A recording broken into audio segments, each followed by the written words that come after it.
What is going on, everybody? It is episode 716 of Pop Culture Crisis. My name is Brett, and I am here once again with my co-host. Would you introduce yourself, please? Hello, Crisis Actors. It's Mary. We are back from the weekend, and 10,000 new people showed up and decided to subscribe to the channel, which is crazy.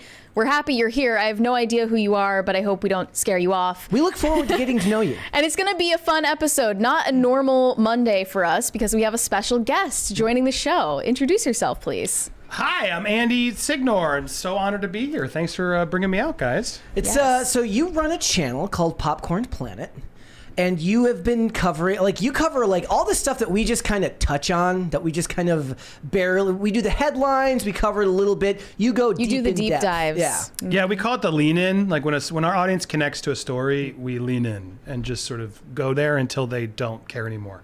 And then we'll bring it back, obviously, and fulfill sort of the end or recaps. But yeah, right now we're deep into Diddy Gate, as we're calling it. Well, that's what it is, right? And we're going to be getting into that today too, because there is shocking. What's funny about it? Oh, it's not funny. It's sad. Okay. So really what's not funny. sad about it? We're already getting off to a great start with the tonal issues. Okay, so on Friday, I was like, okay, so are we going to just make a thumbnail about your knowledge, or are we going to lead with the headline? I go, there'll probably be some type of new headline of some awful new allegation by Monday. Lo and behold, there was. There's a 20 there. Oh, I didn't see that. Quintana. Jose Quintana said, Terrifier 3 review, absolutely gore, shock, money. violence, and funny. The clown was truly evil, not for the faint of heart. Happy Monday to my Ghost Empress and the Optical Underlord. Long live PCC. If I was a supervillain, Optical Underlord would be a great name. There would be cool superpowers involved with that. You are optical. Thank you. We got a bunch of stuff to get into today. It's going to be a lot of fun. But before we get started, guys, hit the like button on this video. Again, if you're new here and you're just checking this show out, subscribe to this channel. If you have not subscribed here yet already, we go live every day, Monday through Friday at 3 p.m. So we hope you will come here and join us. Remember to share the videos and the live streams with your friends, your family, everyone you hate, everyone you love, everyone in between. The more people you share it with, the faster shows like this can grow. It is the best way to help this channel out, so thank you so much for that. We are hoping to break the curse of the 3 video upload rule today. Yeah. So for a long time, we've been doing 2 uploads a day, and then the live stream, we do the 8 a.m. video, we do the noon video. We scheduled 3 today, so theoretically, given the way YouTube works, that could stifle our reach. But we're going to push through, and we're going to make today a great episode, and people are going to show up. I'm going to manifest. Knock on the fake wood on the table. Exactly. There you go. So what are we getting into today? Well, we are going to be getting more updates both from you and this new article about what's going on with the Diddy lawsuit. So we're going to be talking about that. We're also going to be talking about Disney.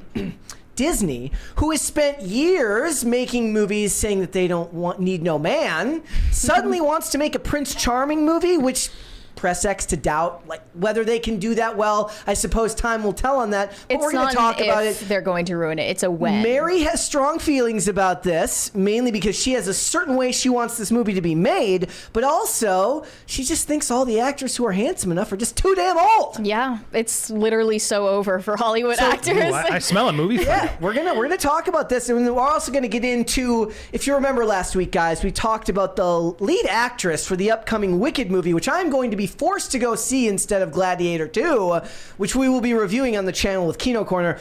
The lead actress, of course, she got very upset because somebody did what they always do when new movies are coming out, which is make fan edits of posters. She got very mad. She got very offended. She said it was the most offensive thing she's ever experienced in her life. Can you imagine such a privileged existence? I mean, her name is Cynthia, so I don't know what we expected from this woman. She was that or HR. You were born as a Cynthia. You were destined to be annoying from birth. So we're going to talk about this because after she did that, she didn't realize that when you say stuff like this on the internet is going to respond in kind, and they have said many a things, and they have made many a meme. So we are going to get into it. So if you guys are ready, we could just get off and go to the races. You ready, Mary? Let's go. You ready? Oh, I'm so ready. Let's go. Born ready. First things first. Let's get into it. All right. So I wanted to bring this up because you did make a tweet a while back about how Joker didn't really appeal to you. You said you had a lot of thoughts on it. Just me? Well, not just you, but I wanted your take on it because it's not just that, guys. As you know, a lot of these websites, specifically a lot of these Twitter handles, whether it's Culture Crave, the Hollywood Handle, all of them, they work a sort of bit where they run cover for Hollywood in a lot of ways. One of the best ways to see that is something like this, where it says Joker 2 crossed $192 million globally, and then it says the film had a budget of $200 million. What they're doing there, of course, is to try to trick you, the normie, who doesn't understand how Hollywood budgets work, which of course I'm no Hollywood insider, but I do understand the way this works, at least a little bit, right? They have to split at least 50% of their take with the theaters. They have to spend money to market the film. A whole lot goes into making a movie, and they have to make well over, usually double their investment to even sniff profitability. So what they're trying to do here is trick you and say, well, it's not that big of a failure. It's almost there. Right. It's not there. Well, I mean, it's more than that. It's like, I think some people have talked about this specifically over the weekend. Accounts like Hollywood Handle, accounts like Discussing Film. Yes. They do get brand deals with the Hollywood studios to post flattering things about so-and-so's performance in this new movie is being called outstanding. Did you see? They get brand deals to post things to promote certain movies that come out. During the strike, the Discussing Film would never leave the comments open when the strike was going, because they'd give updates. They're on the blocking strike. me, so I don't know what they Yeah. say. They blocked you? So- Why? What did you do? The head of that guy just doesn't like me. Just doesn't like you. Yeah. I mean, there's a lot of people who don't like me, to be fair. A lot of people the think a lot point of things about me. They would post very slanted and biased takes on the strike, and then they would close the comment section so that nobody could respond to them. Okay, this is just how access media in Hollywood has evolved, right? It's no longer just Variety and Deadline. It's all of these websites, it's all of these Twitter handles. Of course, Variety and Deadline are that way as well on Twitter, but what was your take on Joker? Love it? Hate it? Well, I mean, this is just a lie. Like, it definitely was more than 190 million. That cost way more than that, and it's not going to make it. It did have a marketing budget, even though it wasn't as big as I think they were going to spend. But it's a massive flop. Look, it's been said, it's been done. I think Joaquin Phoenix is clearly upset. I think he now has tarnished his legacy. Like, for me, Joker 2 ruined Joker 1 just because I was like, this isn't a Joker movie. It's an Arthur Fleck movie, which if they had set those expectations going in, I might have been better. You said the Trial of Arthur Fleck was the title you had pitched, Brett, and I think that would have been a better angle, but they couldn't sell it that way. They had to call it Joker. And it just wasn't a Joker movie. That's the problem. I suppose it makes sense because there was that whole bit about him when they were pitching the movie initially, about how they said, let's just make this movie and call it Joker. So this is just that coming back to bite everyone in a lot of ways. Well, because Joker 1 ends with a little bit of like, oh, he's going to become the Joker. Yeah. Like, oh, they're embracing him. This must be the start. But he's trying to clarify, no. This really reaffirms like, oh, no, he's not the Joker. What's your favorite movie that you've seen this year? Of this year? Oh man, I'm trying to think. It's not. I hate that question too. When I liked there was a good one. Speak No Evil with James McAvoy I just saw that recently. It was really fun. He's such an underrated actor. I really enjoy him. I enjoyed that a lot. I'm trying to even remember what else I saw. That's the problem. This year is not. I think I liked the Planet of the Apes movie earlier. Was actually pretty solid. We were kind of meh on Planet of the Apes. Twisters was my favorite. Twisters was great. Yeah, I did Twisters like was Twisters. great. I liked, what was it, Trapped? I didn't see that one yet. I heard the third act sucked, but overall it was worth No, seeing. it was good. And we liked Fall Guy a lot. Yeah. Yeah, that was good. We loved that. That director's just very meh. All his stuff's always just like not very. Hobbs and Shaw, Deadpool 2, Money Train. I love Hobbs and Shaw. Just all never like fulfilled what I hope they are. I don't know. I just not David Leitch. I haven't been. Yeah. Well, the Bullet Train.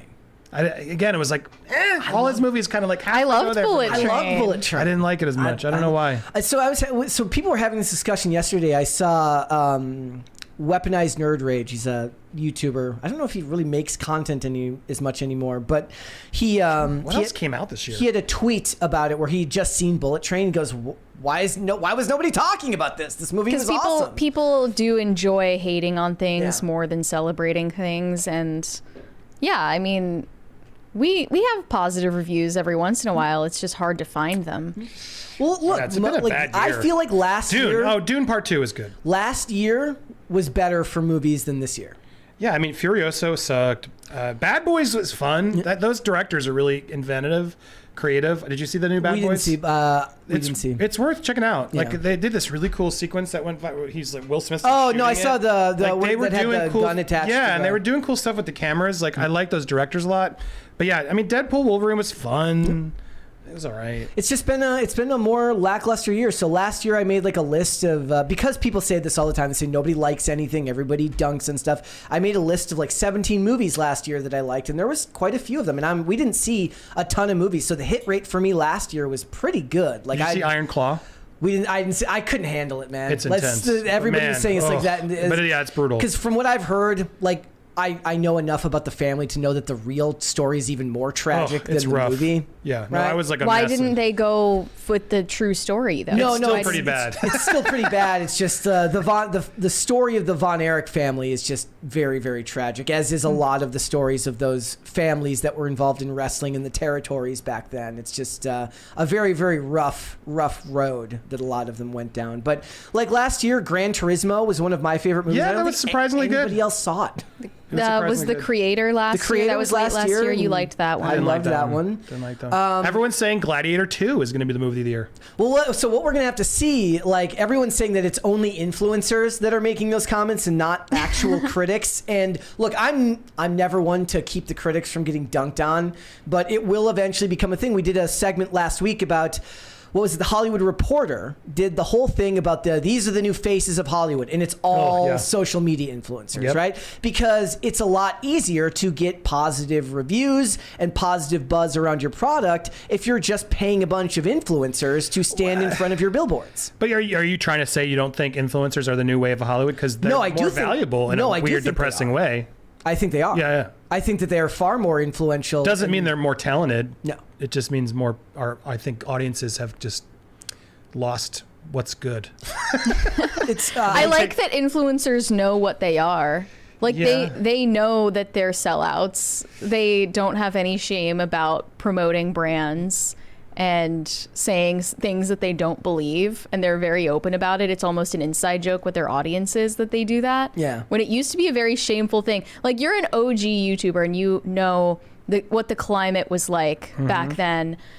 There was a shame about promoting anything, even your own products. Cooler. If you created merch and you shilled your own merch on your YouTube channel in the late 2000s or even early 2010s, sell out, fraud. And now it totally changed in like the mid 2010s where suddenly YouTubers were praised for doing things like that. It's crazy. I remember like it was like the first or second VidCon I was there, and like it was like cool. It was like Comic-Con used to be cool. And I'm sitting there in a room with like Rebecca Black, Fred, Double Rainbow Guy, Phil DeFranco, like Chocolate Rain. That's so funny. And it's just like, it was just like an era where you're like, oh man, we're all just like trying to like do cool stuff. And yeah, nowadays it's all just stupid, hot TikTokers. And I really do, I try not to be, the Grandpa Simpson all the time, but I really do think TikTok has like, and Netflix to an extent has really ruined content because of attention spans and just people don't seem to want to watch long form content as much. They want shorter, quicker stuff, regurgitated stuff. And I don't see a lot of really good filmmakers getting the chance to like do the kind of movies that I was raised on. I really do think there's a quality difference between my era and this era. I do. Do you think it is the quality difference, or do you think it's the medium in which it's being delivered, right? So the Russos are about to release Electric State, right? But the thing is movies like that, whatever you think of the movie itself, but those types of movies were meant to be seen in a theater, not at home. And I don't want to hear about 100-inch TV screens or anything like that. It's got to do with going out into public with that deafening surround sound system and actually getting a chance to see it. You're already not. Russo brothers are not. Not good directors. I'm just trying to. They're Marvel directors. I'm just giving you an example of a big budget movie that would probably play better. Even a mediocre big budget movie looks better. Dude, I go back to like someone like, think of the directors like Wolfgang Peterson, like we made like In the Line of Fire and Das Boot and Air Force One, and there'd be like directors back then would make cool movies. Like you'd want to see their movies, and there was just something fun in it. But nowadays, it's IP, buying IP, an electric company. I know the book, and I've seen the parts of the book, and I've seen the criticism. The movie just looks like a Marvelized version of this really clever visual story that they're going to ruin, I think. I didn't even realize that those stills that were initially posted for promoting the movie, announcing it, they were actually illustrations. They were just paintings inspired by the novel. They weren't stills from the movie. And then when they put out the first stills from the movie, they look like shit. Absolutely. Like everything just looked so It looked like cheap. Transformers 2. Looked terrible. We will take no Transformers slander. False advertising on that, though. Yeah. Really. But it's really funny because I made a tweet over the weekend because say what you want about the Russo brothers and other. What's it called? What's the spy? I mean, no, the Russo. Sorry, let me take it back because I know you're a Screen Junkies fan. The Russo brothers literally were on like saying that they were honest trailer proofing like Winter Soldier. I love like, that. That is such an honor to me still to this day. Like the fact that we were, because that's like probably my favorite, one of the best Marvel ones, because I feel like they got grittier and they really actually made him tougher. Like because Captain America's kind of a joke, and you watch the beginning of Winter Soldier, like, oh my God, what did they just do? And to think that we created a format that they were like, we got to be tougher on our scripts. I feel like that just is gone. No one cares anymore. There's no attempt to try to make things better. And Russos, to me, have not been able to make a single good movie without outside the Avenger Marvel characters. Yeah, their movies in Marvel were great. I loved them. They were solid. That is a hard task to pull those characters together and do what they did. So I didn't mean complete slander, but Gray Man and the stuff they've done, it's been very underwhelming. Gray Man is corporate slop that I was perfectly acceptable as a thing you watch in the background at home while you're doing other stuff. But what was the other one? The one that we, the one with Priyanka Chopra. Oh yeah, Citadel. One of the worst. And as somebody who loves the spy genre, like I was like, oh, this is going to be awesome. I have not seen anything that boring in a very, very, do you understand how hard it is to make something spy genre that I can't sit through? It was that bad, right? It starts with the traditional Russo's 360 camera shot and just becomes slop in no time. And then they made a spin-off that no one's watching. It's called Citadel Diana. I'm like, what? Because they spent so much money. It's like the Lord of the Rings series. But I had a tweet over the weekend about, because I really like to promote your tweets. Yes. But I had the tweet over the weekend, but it was about the Russo brothers because I was tweeting about Civil War, which I think is I love Winter Soldier. I think it's the best Marvel movie that they made, that anybody made out of all of them. But I think Civil War is actually underrated as well because it kind of gets pushed to the side because it's overblown with a lot of extra characters. But there's still that airport scene though is so much. That's like me as a kid playing with my figures. It was like they did it. But to me, it was the twist at the end where they're not there for the super soldiers; they're there for the video. I think that's great screenwriting and stuff like that. So yeah, Marvel. Dude, Infinity War is fantastic. Yeah. I still stand by it. In Endgame, you can't get there. But yeah, look, they haven't done anything else. That's the problem. Like they don't make. They're used to making that type of movie, and then they're just trying to turn everything into that format, and I think it's a mistake. Is The Winter Soldier the best honest trailer? The best honest trailer? No, it's not the best. I mean, Deadpool's my favorite. I mean, actually, no, I'll take it back. Logan was really, I think, if I were, because I had to leave on a note, but if that Logan was the one I'm most proud of, because I'll tell you that, I think we saw this. Ryan Reynolds showed up for the Deadpool honest trailer because I just hounded him on Twitter, and the nicest dude, like was such an amazing thing to work with, and it's collaborative, like we're emailing, and after that experience, did pretty well, and that was the Deadpool honest trailer was amazing. But then I was like, I'm gonna push it because I had Ryan Reynolds' email. Like I don't want to overuse it. I don't want to do something crazy, but I'm like, let's email Ryan Reynolds. Let's write a script. I'm gonna email him. Let's see if he'll do something for Logan. And I sent him we showed him the sample, the pages, and I'm telling you, 7 minutes after my email, a voice memo with the recorded lines from Ryan Reynolds. I was like, holy crap, this is awesome. Amazing. And it was such a cool, like, he did it, and it was a love of Logan. And it was weird because, like, now with Deadpool Wolverine, like, we kind of... Just this year. We did it first. We got him in there, and we made some jokes. But, yeah, we were ahead of the time. Like, that was a fun one. Frozen was always a fun one for me. Like, the OG ones, even with the old voice, I still have the like, Batman one? Yeah, it's like, it's weird. You're bringing up honest trailers. It's like, they're still just redoing that stuff, and it's like... I wish them well. It's a whole separate topic. I'm not, and I'll talk about it, but I'm just like, they're just beating it to the ground in this very lazy way. I know Spencer just is taking the paycheck, and it hurts me to see that it's just like, there was a part of me that's like, oh, it's going to live forever. How cool. And now I'm like, oh no, it's becoming irrelevant and useless, and nobody cares anymore. Change, right? Yeah, it's just lost. It's not honest. It's sarcastic trailers. Like, 'cause I've seen a few of them, and I'm like, come on, Spencer. Come on, Spencer. You're getting lazy. You're getting lazy. And it's a bummer because I would challenge him a lot to push like, is that what? And as annoying as I was in that way, it made it better where we challenge each other. Got to be annoying. Yeah, and you got to push it, and people push me and push back. And I think those early days with like Brett and I would do them was when the show excelled, like The Dark Knight, like and Avengers, like those were popular movies, and we were the first sort of show that was really kind of poking fun in a respectful way. Now just everybody, that's the problem. The blessing and the curse of Screen Junkies is that we inspired so many people, but then we inspired so many people that now everybody has a movie channel. And so it's part of the reason I don't do movie stuff as much, because it's like, it's just such a big pool of just so hard to get attention that it just becomes, I do it for fun. I do movie reviews on my Movie World channel, Movie World Plus, check it out. Just because, not for any views, I don't even really read the comments. I do it because I want to still talk about movies. I still love to watch, the film theories or anything that has to do with like breaking down. Don't get me started on Matt Pat. Well, not necessarily that specifically, but I was like, we got into a discussion recently because I was telling somebody that I loved the movie Tenet, and everybody was telling me how Tenet's horrible, and I say, well, I don't care, I love it, and I watched a bunch of like the Tenet explain videos, and it made less sense when I was done than it did. It made more sense to me before I watched them try to explain it, but I still love stuff like that break down. Did you like movies. Everything Wrong With? Yeah, I did. Yeah, I mean, I never had an issue. I was always when we did one, I was just like, this is easy. Yeah, that was my only. It's just a much easier format, and that was my problem. I wish they had challenged themselves to make it a little funner. And both, I think, Honest Trailers now and Everything Wrong With have just become. That is the opposite of how I look at movies, though, because I'm very, very forgiving of any type of like story and anything incongruous in the story and stuff like that. If you can build up a good amount of great characterization, great atmosphere, great setting, I'm very, very forgiving when it comes to like plot holes and stuff like that. Like, to me, the flow of the story matters more than the actual execution of the timeline and everything like that. I'm very forgiving when it comes to stuff like that. Watching that stuff's still interesting because a lot of times they'll point out something that I didn't even notice, and like doesn't make me like the movie any less. Yeah, no, I remember the other one I really liked was, Dark Knight Rises. We brought in Red Letter Media, who I still love, even though some people think they're I don't know. I always respect them because they also shoot their own stuff and they just don't give an F about any of it. But we did that like a nitpicking list because they did one for Prometheus, I remember way back, that was so funny. And I asked them to come do it for Dark Knight, our Dark Knight trailer. And it was like, I love the Home Alone one, and I love the Independence Day one.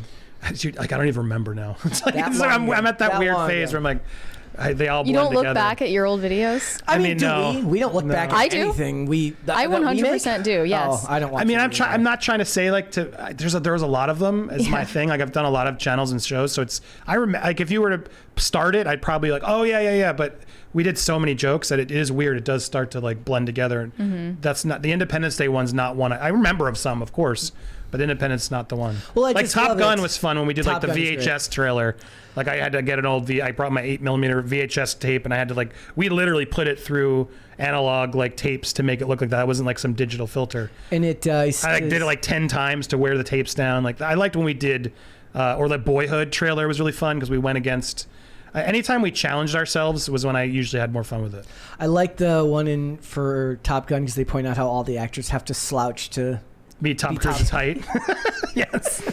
All right, let's move on. Let's listen. So you found this Twitter account that points out all sorts of things that have been changed from original Disney movies to now being shown on Disney Plus. Right. So we talk about retroactive editing and changing things in old shows, old movies, and making you feel like you're going crazy.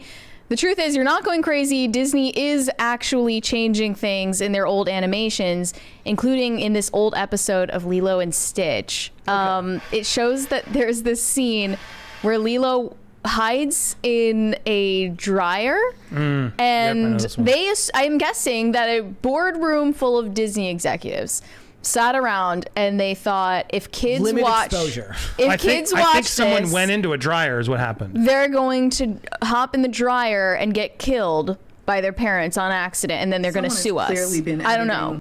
But here you can see they completely changed it. And you can see in the Disney Plus version, she climbs into like a cabinet behind a pizza box or something. She stood the pizza box up. Yeah, very weird. I saw some people in the comments saying like this is actually a pretty reasonable edit to keep kids from going into dryers. That's what? That's what they're saying in the comments. Yeah, I'll disagree with you on this one, Mary. I think this was, and if I recall, there were kids doing it. Okay, so it says. I mean, if your kids are hopping in the dryer, that's your problem. You're but Disney's now liable because Disney. Are they though? Because kids are watching this movie and they're gonna go recreate the scene. Someone's gonna sue Disney and win with that case? Really? I don't believe it. I guess the point is to avoid the nuisance lawsuits as best as possible. That's insane. Yeah. Of all the things they've done, this is the least offensive to me.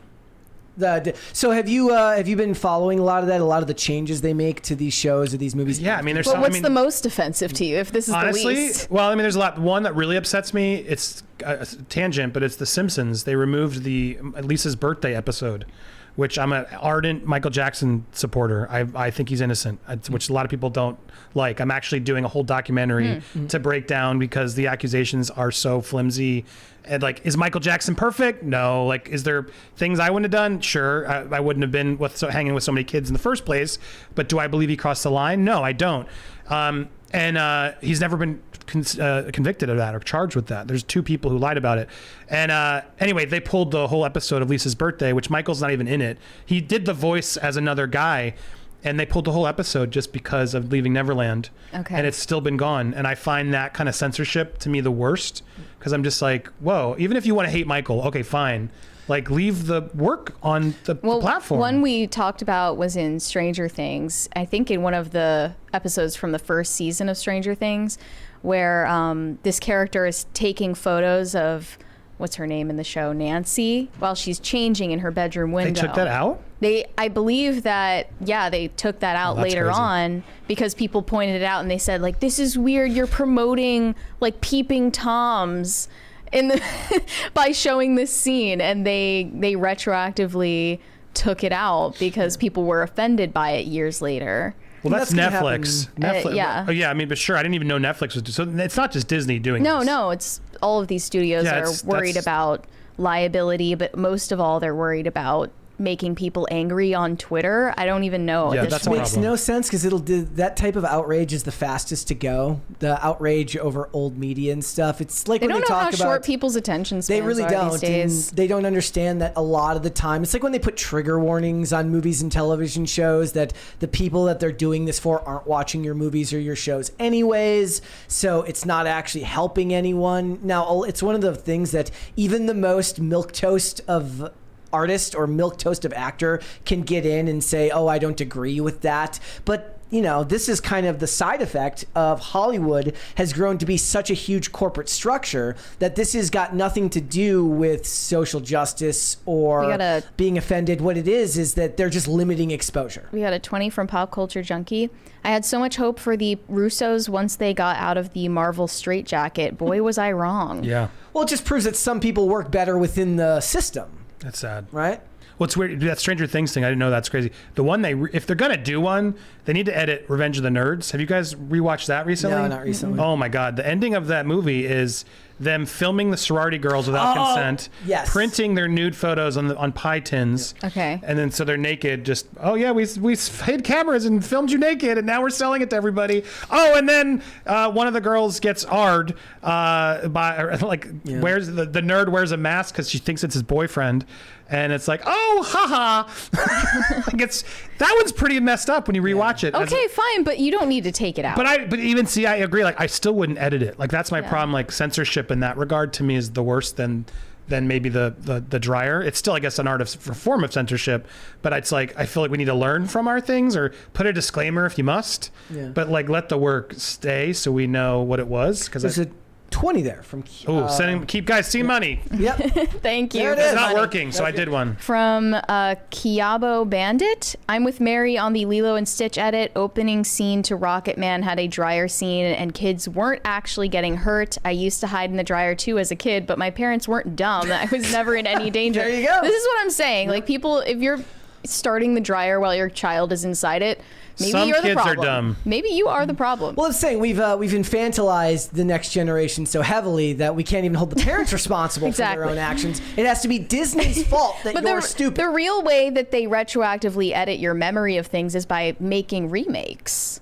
Yeah, you know, they're remaking everything. When they remade Mean Girls, they retroactively edited key points of the plot, not just race swaps or superficial details like that, like how they dress, but really what the whole meaning of that movie even was in the first place. And they basically changed the conclusion that men are actually the problem and women are not toxic at all. No, never. Not at all. Well, that's one of the reasons I love movies and television from the 90s, at least, you know, when I grew up, is that it was a lot more honest about the flaws of both men and women. You know, it didn't just try to pretend like one group was always the problem. Certainly men have their flaws, but they would also point out that women have their own approach to life that isn't always perfect. And that's okay. In fact, that's the whole point of storytelling and art, is to shine a light on those behaviors and tell good stories. But now when art is made by committee, which is what so much of it is in Hollywood, you know, it has to pass through 5 or 6 writers and 7 executives before it even makes it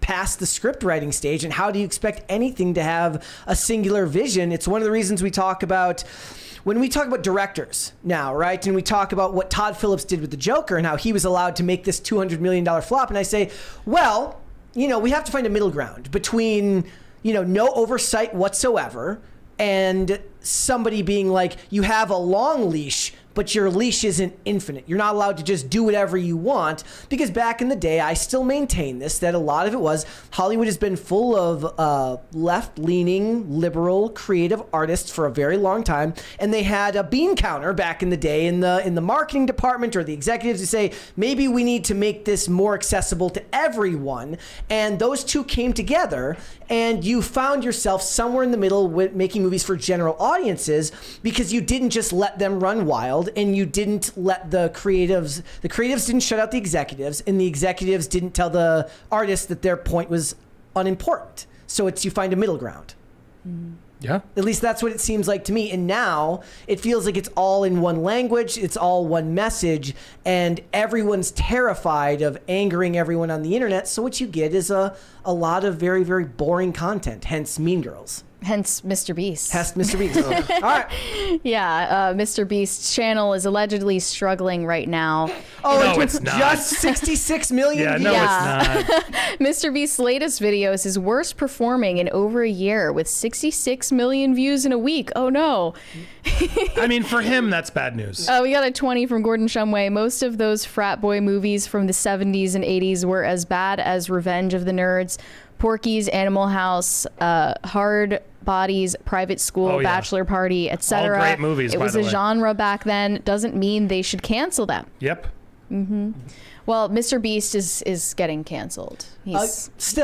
He's getting canceled for selling moldy lunchleys. Okay, so we have to talk about it because Rosanna Pansino, who we've talked about on this show, This is a grown-ass woman who can't get over losing a game of hide and seek. she's I just still think we mad. should put that out there. I think we should just establish that. She is still mad over a year later because she lost MrBeast's hide and seek game. I can as almost, an adult. I can almost appreciate the pettiness that she's still going. We have another 20 from Dirty Dan Robertson. I was that dumb kid who would climb in the dryer. I'd have my siblings start it, spin around for a few seconds, and I'd kick the door open from the inside. Wait. Wow. From the inside. It's only dangerous if you're a wimp or an actual... That's why we need to edit it. Wait, an actual what?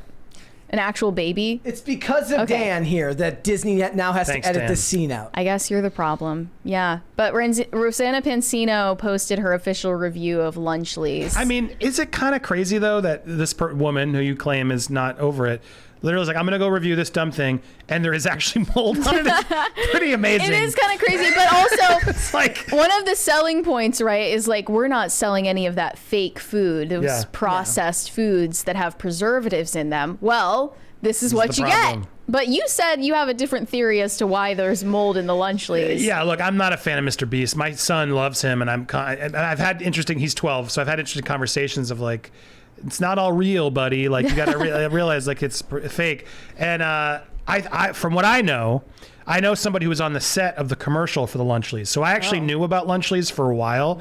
I was like, should I make a video? I'm like, these guys are pretty litigious. I don't want to like break the news of Lunchly before they do it. So I sat on it for a while. But my point is I knew this has been something long going. Like I think back in the spring.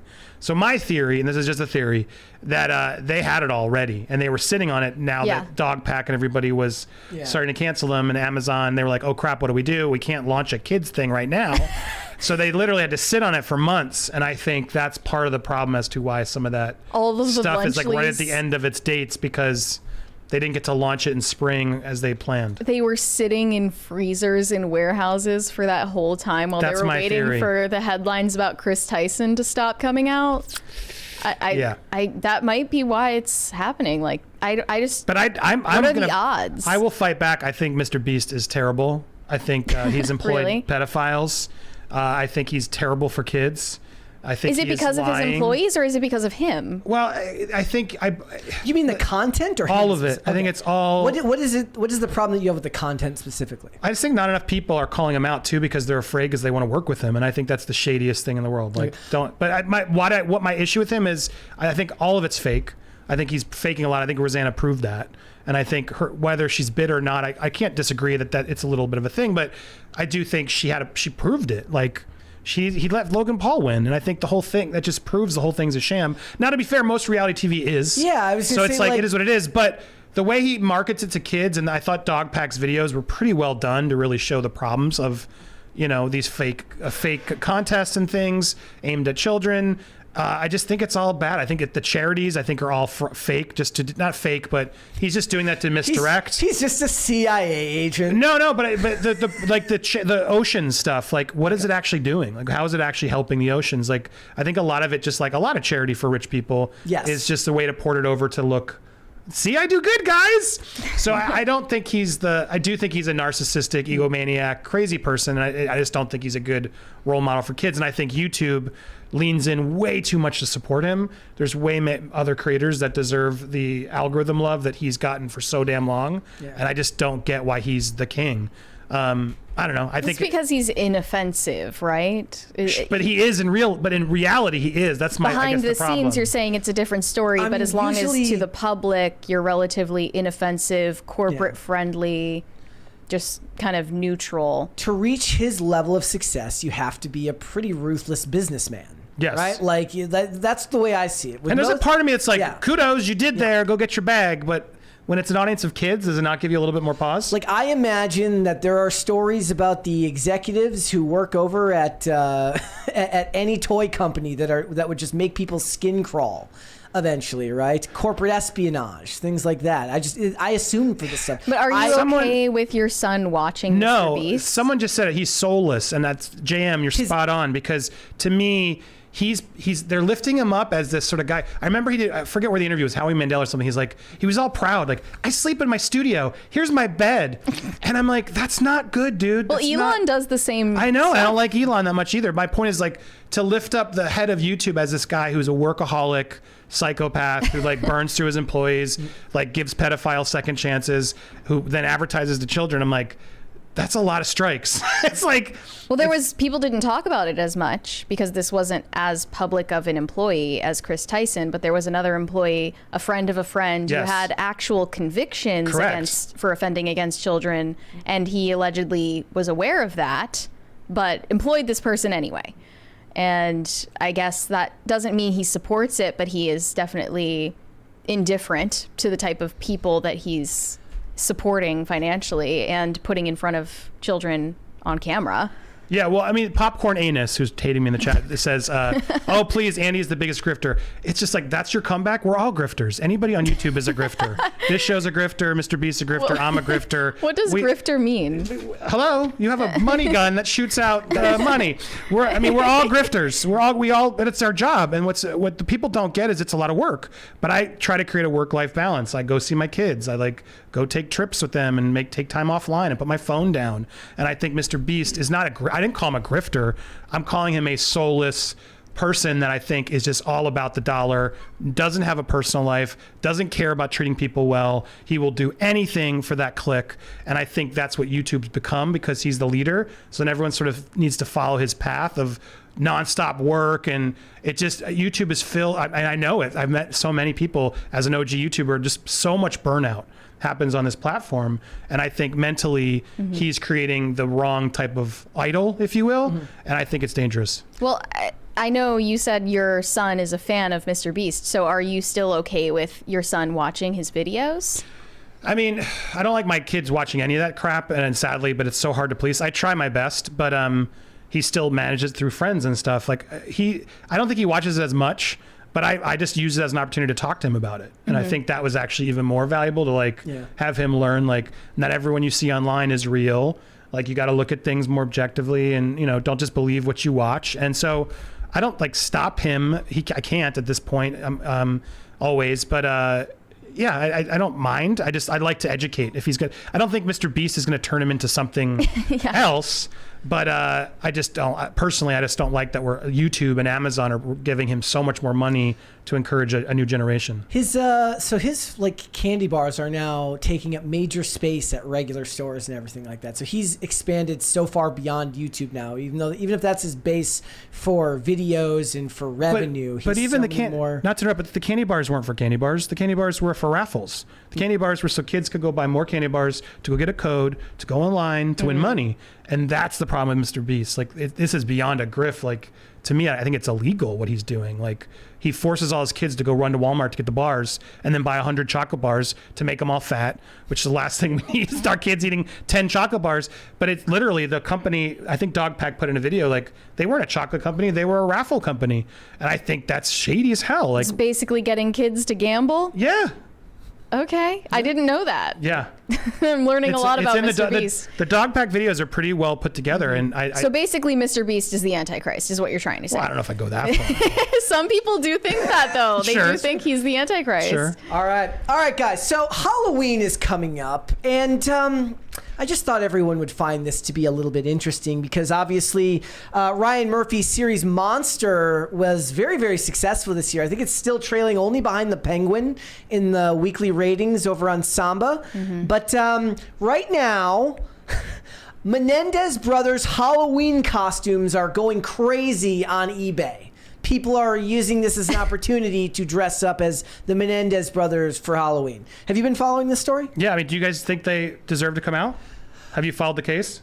I have not followed the case. I'm not one of those true crime people, but I do think they were misrepresented in the show. From what I've seen so far, I think it was unfair to them. And also weirdly sexualized. It was not just suggested, but graphically shown that there was an incestuous relationship between the brothers, which is not accurate at all from anything that they've said. It was never witnessed by anyone. That's just not true. It's completely made up by Ryan Murphy because he's a pervert. Well, I started the Ryan Murphy thing and I was like, oh my God, he's adding so much, like, just Ryan Murphy to it. I was like, I'm done. He's adding so much Ryan And Murphy then one of the actors, I forget which one, had a scene in the show where he was fully naked and he said, oh, I didn't use a prosthetic because I'm hung. Like, why are we talking about real people like this and representing them this way? They have no say in it. And Ryan Murphy responding to the controversy is like, they should be grateful that I'm even paying attention to them and getting people to like pay attention to their existence. Like, I'm doing them a favor. It is weird that he didn't want to go meet with them. It is weird. Super weird. He wanted to make the show, and Hollywood always loves to bang on about authenticity and about, trying to accurately portray something, but then he doesn't even go and get firsthand accounts from what's going on here. But there's a real world possibility that these two will see the light of day very, very soon because of the light that this series shone on. Well, no, it's not the series. It's the evidence. Like I just. But I don't think it would have reached the public, the level of public interest, which is in a lot of ways influences how people in government will proceed with the case. If there's no public interest in this case, it doesn't go forward, right? Well, it's true, because Ryan Murphy got clearly Kim Kardashian, then went and saw them. Like, it started spreading through. It's not, that's true. But again, it's new evidence, and there's a DA who's like super liberal, progressive, who's trying to like make a name and thinks, oh, this will get me elected, is what's happening. But it's interesting because I learned a lot about it. And our audience was very divided on like, yeah, they should get out because they clearly were abused by their parents. They've served. Please. Yeah, see, tonal issues. you. This is what happens. Right as we're talking about parental abuse. Exactly. It never happens at an appropriate time. Oh man. So yeah, parental abuse. Yes, exactly. Go Menendez brothers! Woo! Tonal issues, as we said. Yeah. But I'm the grifter, popcorn anus. I mean, it was interesting because they're not perfect victims, but they're not perfect villains to portray in the show either. Well, yeah, but I was going to ask you because you didn't follow, but I'm curious. So they murder their parents because they were abused. They've served, what is it, 35 years. I had one of my lawyer experts called in. He's like, well, my issue with them is they didn't just murder the father that abused them. They then took the shotgun and murdered their mother as well. And then they lied about it. And then they went and spent a bunch of money. Of course, yeah. Like, what do you think on that sort of, is it enough time? Well, first of all, they were already well off before the murders, and it was argued that their spending habits weren't all that out of the ordinary after the murders. Because there's that famous photo of them at like the basketball game where they're like on an NBA card. Their defense wasn't that, oh, we murdered our parents out of revenge for what they did to us. That wasn't their defense. Their actual defense is that they felt they were doing this to protect themselves because they felt that they were in danger of getting murdered by their father. They thought that their parents were going to conspire to kill them so that they would never get a chance to tell anyone about the abuse. So that was the actual defense. It's not just, they were getting revenge against these evil people, so we should sympathize with them. It's not the same thing. You agree? I'm of two minds in this case. So look, on one I'm not saying I even agree with that defense. Totally. I don't know anything about it, but that's what their defense was. We live in a culture now. We live in a time. We live in a culture now. We live in a society.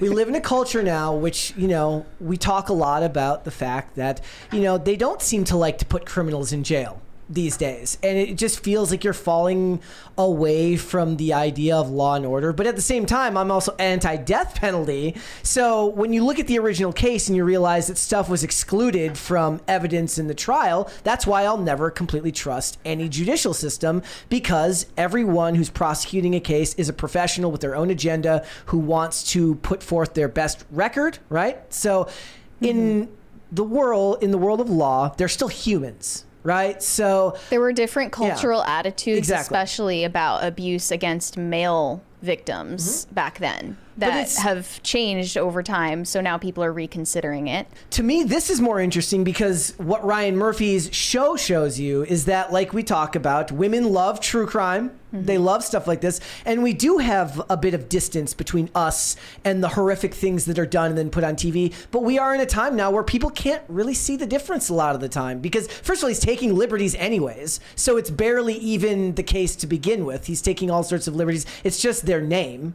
Yeah. And then a whole bunch of stuff added on top of that. So what is the difference between this and the next Scream movie that comes out, or The Terrifier, right? Like, everything seems to run together. Ryan Murphy is clearly an edgelord. Yeah. He gets off on getting people angry about these shows, especially Monster.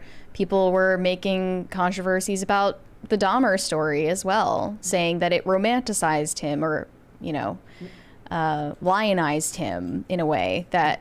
Also, they said that it stigmatized gay people. And then there was also family members of Dahmer's victims coming out and saying that it was inappropriate. So Ryan Murphy clearly has no reservations about that type of offense. Yeah. Definitely not. In fact, I think he's aiming to be as offensive as possible with the way that he portrays these things. Do you think that's why true crime is so popular now? Because it's barely true crime by the time it gets done, and they just keep adding stuff on top of it. I mean, most of it's not like Ryan that, Murphy right? is going to get more hate for his TV shows than YouTubers who do their makeup while talking about children getting kidnapped. That's the worst trend. Anyways. Any video with somebody putting makeup on while talking to the camera should be banned from the internet. I'm not authoritarian, but on this, I ban the stand get firm. ready with me. Ban the get ready with me videos. All right. What would you like to see? Cringe or cute of the day? It's up to you. What do you want to see first? We do both, but you get to pick. Cringe. Cringe first? Starting with cringe. Oh, actually, you know what? I'll do Brainrot first. Oh, Oh, okay. geez, just ignore me then. We've Fine. got Brainrot, then Cringe, then Cute of the Day. So let's start here, ladies and gentlemen. This is Sonic Brainrot. Okay. Here we go. Eating dinner in 2024 is crazy. Eating dinner, sentence. Bro is dinner maxing. We got bro eating dinner before GTA 6. Bro thinks he's Casio. Bro might be eating dinner. I went to Eating Dinner Town and everyone knew you. Bro done phantom taxed his own food. Eating dinner won't pay the bills. When I'm in an eating dinner competition and my opponent is you, I'm cooked. Eating dinner is so real. The eating dinner glazing is crazy. Eating dinner core goes hard, not gonna lie. If you're eating dinner, consider yourself an op. I'm so sorry. Bro is sorry, Maxine. This is what MrBeast has done to your culture. Is it Mr. Beast? It's Mr. Beast and it's Brainrot. So there's a whole new subset of Brainrot now, which is just Lunchly, Prime, and Talktua. The girl from Talktua. You have a 12-year-old. Yeah. You would know better about Brainrot. No, this sounds than we exactly do. like something my 15-year-old daughter would listen to. Yes. Perfect. Do they watch Skibbity Toilet by any chance? Probably. No? I don't know, actually. I don't- all this stuff. These are the things they're you have always to know. educating me. If They're you always have educating me. Gen No, she's pretty Alpha good, children. but I do all the Riz and all these things. I don't. The Riz and all of I these don't things. have it. All right, we'll do Cringe of the Day. Mary, do you want Yeah. to do the setup for this one? Yeah, so what you're about to see is a real video from the memorial of Liam Payne in Argentina. They're playing his song, what is it, Strip That Down, at the site of his death. So, like, Here we go. I guess this is how they're mourning.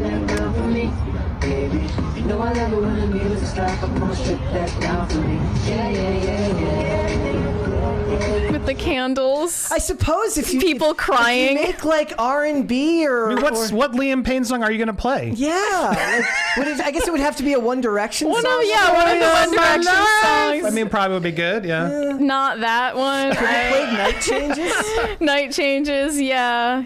I mean, one I'm of not those. trying to disrespect. I'm not familiar with his musography. Muzak. Does he have like other? He had good- a solo career. It was not going so well. Some people thought that him getting dropped from his record label was a precipitating event to his suicide. Yeah. But you can only speculate so much. We don't really know the story. Well, we will do Cute of the Day to kind of wash Yeah. it off. All right. So we got Cute of the Day here, guys. Over on the monitor over here. This one's from Corey. It says, "Little Rizzo sleeping Aw. without a care in the world." So tiny. Rizzo is very cute. Not Lizzo. Yes. Let's do one more here. This one's from Danielle. It says, "Recently went on vacation with our pups Apollo, the goofy husky who loves his sweatshirt." Well, you should never put animals in clothes, but I Disagree. guess Disagree. that's fine. And Luna, the smiley Boston Terrier. Aww. Okay, that's With what's the hood on. The hood on is kind of I a love vibe. it. The hood on is kind of a vibe. Yeah. I'm okay with that. Cute. Very cute. Oh, and a Oh. turtle. Love that. And we also found a cool box turtle that lived near the... Wow. Okay. Cool.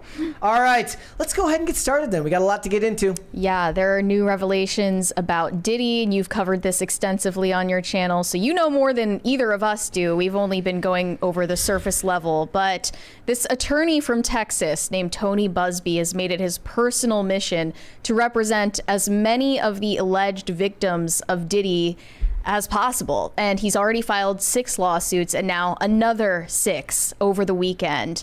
And the most shocking one came out about an alleged 13-year-old who was abused by Diddy and 2 unnamed celebrities. Some people are saying it's Beyonce and Jay-Z because we only know that it was 1 female and 1 male. But again, we have no idea. You sent me the actual filing. It says, "Looking for a place to rest, plaintiff entered what she believed to be an empty bedroom so she could lie down for a moment."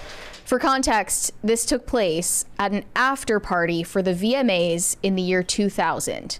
Why on earth a 13-year-old would be anywhere near a VMAs after party with a bunch of adults is still a mystery to me.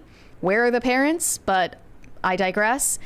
Soon after, Combs, along with a male and female celebrity, entered the room.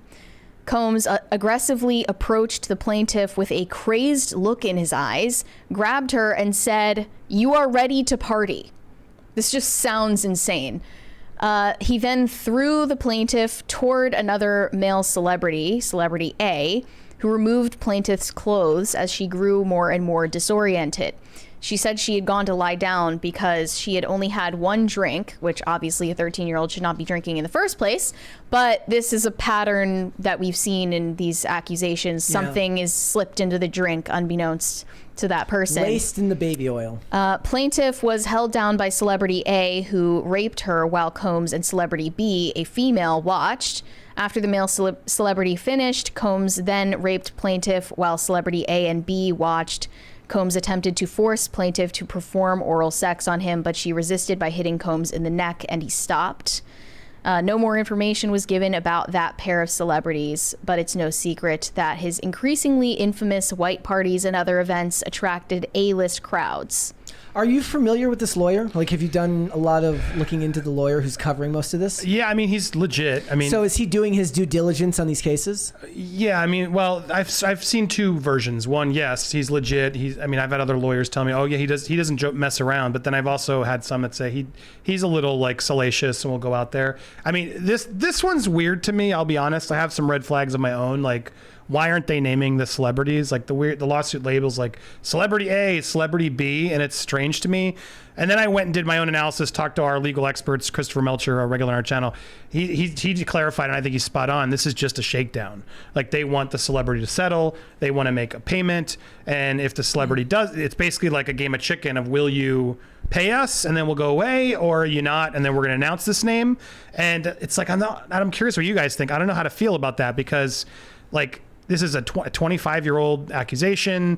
Like, we need some proof. It sounds awful, and given everything that Diddy's done, I'm not that like it's believable. We also don't know who she is. She's Correct. remaining anonymous as well. Correct. And there was an even younger alleged victim of a crime that took place when he was 9 years old, when he was visiting Bad Boy Records, I believe. Yeah, the hardest part for all of this is as more claims come in, right? It seems like you're either building up to making him even worse than he already was, or but also you're desensitizing everybody. And you understand that there are going to be people that are going to jump on the bandwagon and try to get a payday out of this.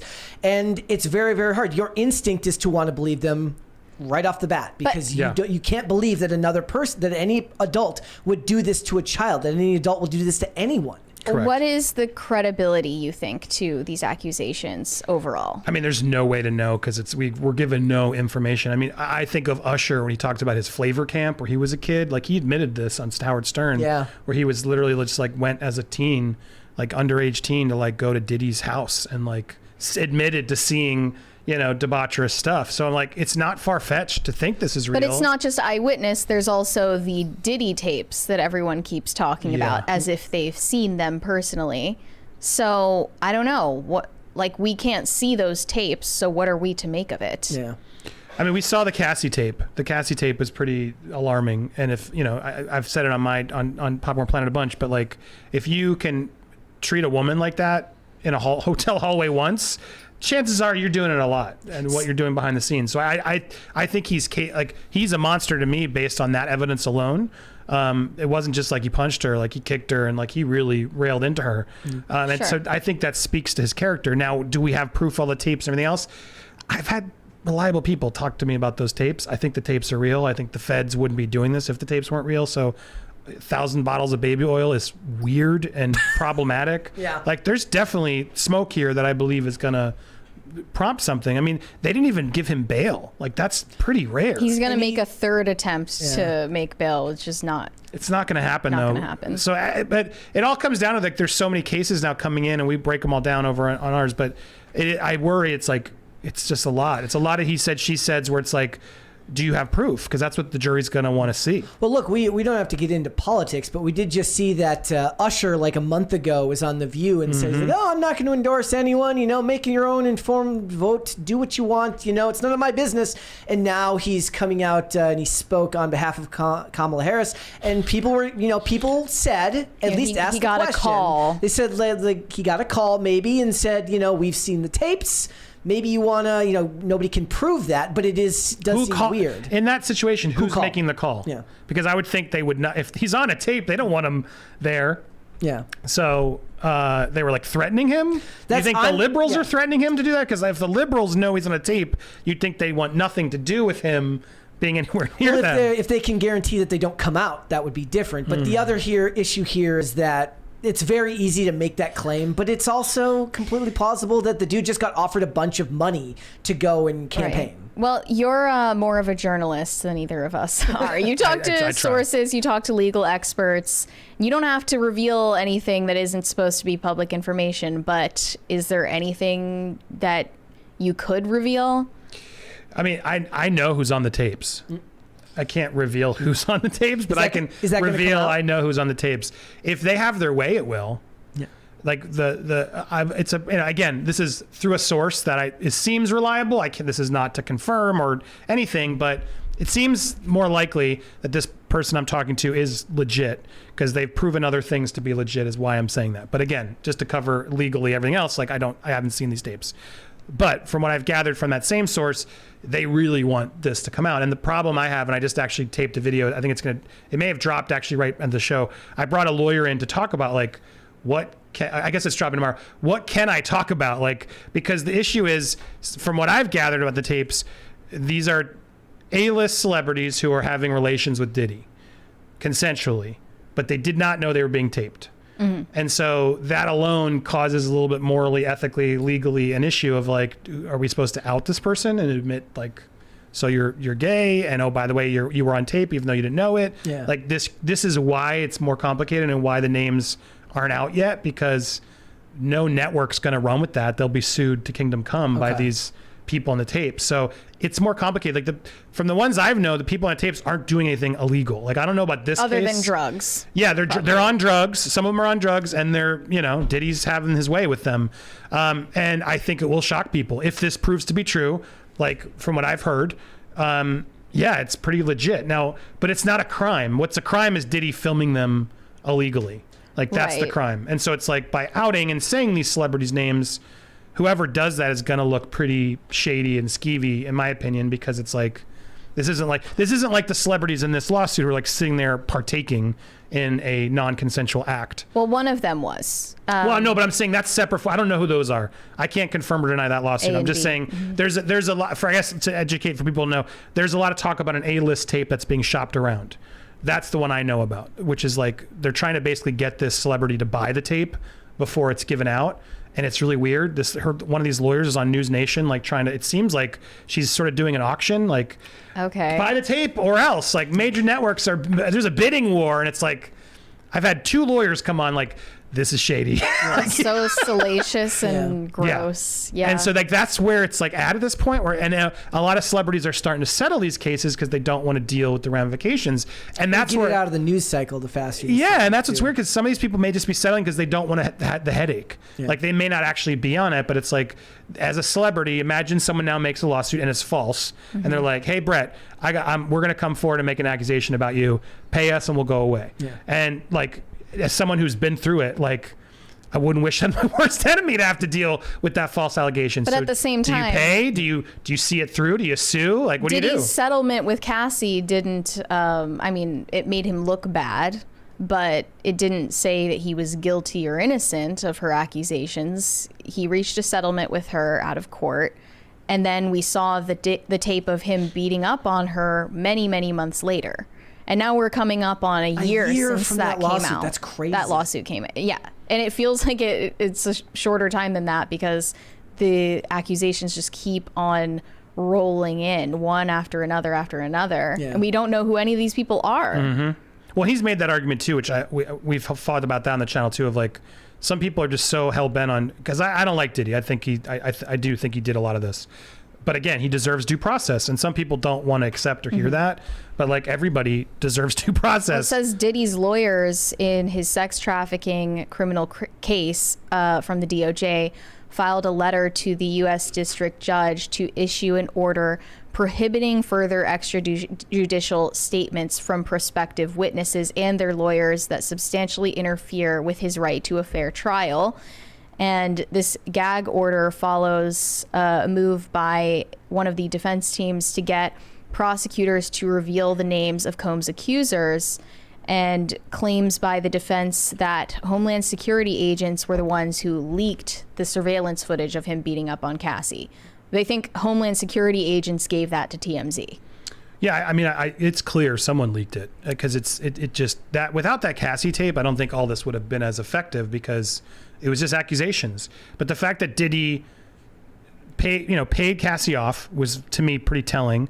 And then, she still got the information out, and then she had to know the feds were going to continue. Mm-hmm. And then you fast forward, and Diddy then says, it was all lies. They're all lying. They're out for clout. Like, Diddy looks like the biggest idiot when he put out that sort of statement denying it.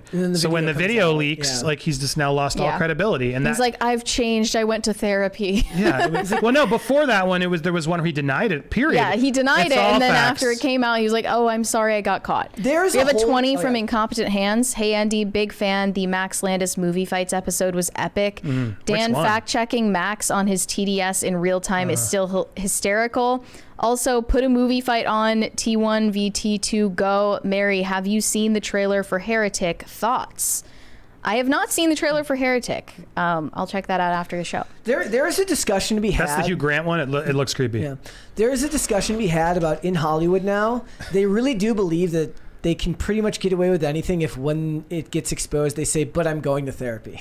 Yeah, I went to therapy, and now I'm no longer an abuser. They love that. They love to just say, "Oh, I'm going to therapy, so everything's okay." Mm-hmm. Right? Therapy is the answer to every problem. They really do believe that. I mean, that's as Hollywood as it gets. It's just trickled down into the rest of it. Did you talk about Quiet on Set on your channel? We did. No, it was weird because I didn't as much. We were stuck in something else at that point, but I found it just odd because Drake Bell has his own accusations against him. Yeah. There's a lot to unpack there. So look, Nickelodeon was shady as hell, and no doubt about it. And Dan Schneider, super shady as hell as well. But I don't know. Some of the ways the documentary went about, I just didn't think they did it. It was more salacious than factual. We agree. So we kind of came to the same conclusion. It just complicated what I thought were very serious things that needed to be faced. Well, what we thought was at the very beginning, they talk about basically some workplace contract disputes and then fold that into the most horrific crimes against children you've ever heard. Yeah, we're talking about Dan Schneider making misogynistic jokes with the writer's room. And then the next part of the same episode is you talking about a Nickelodeon employee who had CP. I just don't think those things even belong in the same conversation.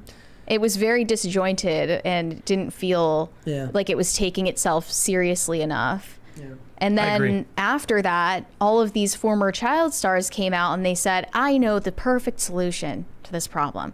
I know how we can protect the child stars. Give them mandatory therapy on set. See? Give them mandatory therapists funded by the studio on set. The best thing you could do is to create a work environment where therapy isn't needed. No. I mean, that's literally a recipe for more cover-ups. Yes. The therapist works for the studio. The therapist works for the studio. They would not throw the studio under the bus if they found out about wrongdoing. They're incentivized not to. That's the most insane thing that came out of that is all of these former child stars saying these bullshit things about here's how we fix the industry. Your ideas are shit. The only thing that you can really hope for is more parents becoming aware of this before their kids get involved in the industry. But most of them are awful people, so it's an unfixable problem. And there's nowhere to go from that now because the parents who don't send their kids to Hollywood end up starting, family YouTube channels, which are ripe for being abused as well. Yeah. Just a different type of abuse. Yeah. Well, and everybody's a victim also in our culture. That's the other big problem. And then they out there chasing it to clout. And it's there are real victims and then there's people who think they're victims. And that's the problem with it all. And there's just, it's hard you got to look at every story and every case objectively and try to look at it fairly. And I thought that documentary wasn't the most unbiased. How long do you think the Diddy case goes on for?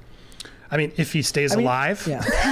That's the big Do you question. think that's a real risk? I do. I mean, it's Diddy, you think possibly Diddy could end up like Epstein? There are some big there are some other big celebrity names that have yet to be mentioned. I will say that. And I do think when that's like out there and the clock's ticking. Yeah, I think it's crazy. The fact that Epstein, like, how did the cameras went out and we just missed it? Like, isn't he at the same detention Yes. center? Like, hello? like I've said it, like Diddy's cell should be live streamed just so we can all have transparency. One day they're going to move him Insane. into the cell that Epstein was in. They're like, don't worry, just a We coincidence. we fixed it. We didn't fix The it. cameras are working just fine. Oh, it just happened to be the same so exact depressing. security guards that fell asleep. So depressing. They fell asleep again. They're just so sleepy. All right, let's go super chats. Potatoes for Seamus said, hi, Brett. Hi, Mary. Hi, guest. Hi, Chair. Hi. Chair is not on camera today. We'll tell Chair. Chair you is said normally that. there. Potatoes for Seamus said, don't be a hater. Love a tater. I love taters.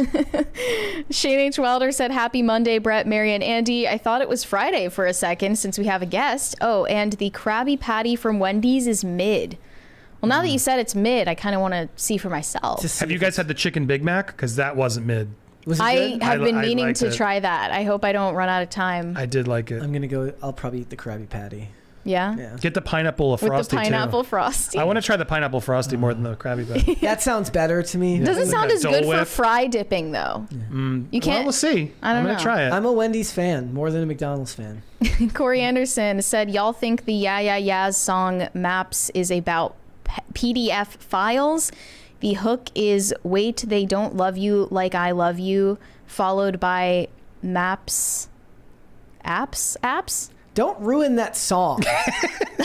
Don't ruin that song. I haven't listened to that song. I don't know. The yeahs were great. Don't ruin that. In fact, thanks. You ruined it. I hope it's not. Do two H. more. Wilder said, damn it, Corey. Corey said, Shane, I didn't write the song. It's the Yeah Yeah Yeahs. Ugh, that's horrible. Shane H. Wilder One more. said the song is about Karen O's relationship with Liar's frontman Angus Andrew. She is telling him the tour groupies don't love him like she loves him. See, perfect. Okay, see? Wholesome rock star story. Totally I'm fine innocent with relationship that. drama. I'm fine with that. Yeah. I'm fine. Okay. All right, let's move on. Mary is very upset about the brand new Prince Charming movie. First of all, who the hell thought Disney would ever make a movie like this anyways? Yeah, Disney is literally the Grim Reaper meme where they're just going from door to door, killing off every single character you once loved. They have ruined every Disney princess, and now they have finally moved on to ruin Prince Charming. There is a Prince Charming movie in the works at Disney now. It has Paul King set to direct, and he's also co-writing it with a couple other people who worked with him on Paddington. I know that was like a super popular franchise, but I cute. never watched it. It was good. People said great things. He was also responsible for the Wonka movie, which I hated. What did Okay. you think of Wonka? I surprisingly didn't hate it. I didn't love it. I thought the music was so unmemorable. Like I couldn't name one song with you. Very put a gun to monotone. my head. But I thought Chalamet was trying his best. Like I didn't hate it. This was one of those movies where I didn't like it, but I freely admitted that going into the movie I was in a bad mood, and that it's very possible that if I rewatched it now, I might take a different perspective. The ending with the mom, I don't know. I thought it was cute. I thought it ended better than it started for me. So I didn't hate it, but I didn't love it. The only thing we know so far is that it's not actually connected to Cinderella. So there's going to be zero reference to Cinderella in this movie. While plot details are unknown, the Prince Charming character has many origins throughout literature, but when it comes to Disney, is usually linked to the character that becomes the love interest of Disney princesses. While many have linked him to Sleeping Beauty and Snow White, his true origin is in Cinderella. And they said for this film project, they have added it will specifically not be linked to Cinderella. So it's just going to be about Prince Charming. Who cares? It's rife with issues already. Yes.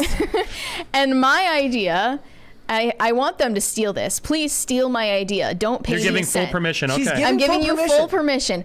Put Prince Charming into the world of post-Me Too dating and show Prince Charming trying to make it in the post-Me Too world in 2024, where he gets berated by modern women for holding doors open for them and being a gentleman. Please do this. That's a good one. Because if you don't do this, I'm just boycotting. I'm not watching it. I'm imagining him like pulling a chair out for a lady and she calls him a beta. Well, no, you literally tell your story. This is going to become a Daily Wire movie. Yes. Brett, tell your story. Tell your story about what happened when you held a door open for a feminist, Yeah, please. well, Because look. this is not just something people joke about. It's a real phenomenon. This was years and years ago. I mean, to be fair, this is my only real world experience with something so stupid, but a very, very long time ago. We're talking maybe 2010 or something like that. I was visiting a friend. He was at college, and I was just going in, and I held the door without even really thinking about it, as I do for everyone when I'm walking in or out of a You're such a building. gentleman. It's the polite thing to do, no matter who it is. And the lady stops, the girl stops in front of me and says, the next time you want to hold the door open for a perfectly able-bodied woman, just don't. And then just stormed past me. And look, it's 2010. I didn't know of any of this, nor imagined a world where holding the door for anyone, man or woman, would be any type of political statement at all, because it's not supposed to be. Oddly enough, given who I was at that time, I probably had my eyes down and was looking at my shoes anyways, so I wasn't actually looking at whoever I was. I'm actually the person who goes farther than that. I'm the one who opens the door, holds the door for someone at the awkward distance where it's like they have to speed up to get That's there. the worst, yeah. Because I'm trying to be very, very polite. But this is something that's been turned into some type of weird political statement. Do you remember in the Magical Society? What was the movie that we watched? The Secret Society of Magical Negroes. Yes. And he holds the door open and like 12 people walk out past him and nobody like says thank you or anything like that. And it's just done in this weird way where like they're somehow being rude to him. No, they're being racist. Yes, exactly. So holding the door open is the battleground now for both the gender wars and the race war. Wow. Apparently. Well, like, we already know why they're remaking the princess movies, because the princess movies appeal to little girls. It's romance, it's fairy tale weddings, it's dresses, it's glitter, it's pink. Merchandise. We hate that shit. We're not going to do that shit anymore. We're rewriting all of those stories. So now we have to put Prince Charming in our crosshairs next, because Prince Charming is the definition of toxic masculinity. Yes. He wants to do nice things for women. How dare he? They can do it themselves. That's what they'll tell him. I mean, do you see this going as badly as I do, or am I catastrophizing? I don't believe it's ever going to get made. I mean, You think this one ends up on the yeah, floor? I don't think this gets made. But I think it could become a Daily Wire movie easily. They should do that. They really could do it. Daily Wire, please steal my idea. should totally write it I for am them. begging you should to make a movie. Don't steal Mary's idea. Hire her to write it. Put Prince Charming yes. in 2024 That would be a and show him much getting better berated movie. by women for holding doors open. That would be a Please. fantastic movie. Get Michael Knowles to play Prince Charming. Literally, that would be perfect. Yes, But I exactly. think you're onto something. But who do we want to play Prince Charming if this does end up being made? Who could play Prince Charming? Because that's where I'm at a loss. But in your version, or just a version, Either one, the really. Disney version. Yeah. Your Because I version think was- in your version, when you initially said, you said he's still animated. But Actually, that everybody would be else is funny. Live action. If Prince Charming But stays that's- animated, it's like a Who Framed Roger Rabbit that's just situation. Enchanted. Have you seen Enchanted? Yes. It's just pretty good. Yeah. Like, it's a good parody of all Okay. those movies. It would be too similar for me that. So I think of James Marsden, who did it well in that movie. But yeah, I mean, that's how I would do it, is the Enchanted route for Disney. Yeah. But they've already done it. Disenchanted was terrible. The sequel was such a letdown.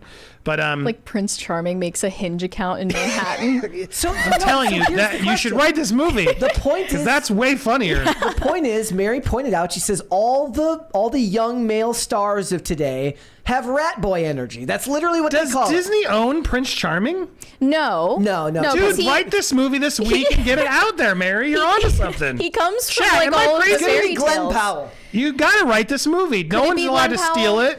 Could be Glenn Powell. Glenn Powell as Prince Charming in a world, or you could do like Bradley Cooper. He's He's funny. too old. He's But too in old. Disney's version, this was her issue. The issue here was that people were saying Chris Hemsworth, Yeah. but Chris Hemsworth is No. in his 40s now. He's Yeah, no. So 41. you need okay? a Or younger actor. You need that. Who's that? Jacob Elordi or Elordi? Yeah, Elordi. one of those guys. Paul Mescal. Yeah, I guess Jacob Elordi could work. He wasn't very funny on Saturday Night Live. I don't think he's got the comedic chops. But yeah, Chris Hemsworth, he'll be at this rate like in his mid 40s by the time this movie would come out. It doesn't make any sense. I know it was Richard Madden in the live action with Lily James. Who is just slightly better looking Sebastian Stan. People were also saying Sebastian Stan, but he is also in his 40s. Yes. It's just all of the young male actors, Gen Z and younger millennial actors, look like Finn Wolfhard. And that's nothing against Finn Wolfhard in particular, but that's not Prince Charming. There's a 20 there. DCNC said, much love to Andy, Louis, Kim, Steph, and Mr. Mercher. Hashtag bring back Colonel Kurtz. Welcome, Planeteers. Yeah, she's a welcome on anytime. She was here, I think, right? Yes. Yes, Yeah, multiple times. The crisis actors can get a bit rowdy in the chat. Andy, in 20 years' time, how will you explain Herd/Depp to the kids? In less than 30 seconds? Turds. Amber Turd. I mean, yeah, it was just a man, a woman lying. I don't know. I'm trying to think of a funny answer. I don't have one. It was depressing. It was depressing. I'm glad Johnny is in a better place.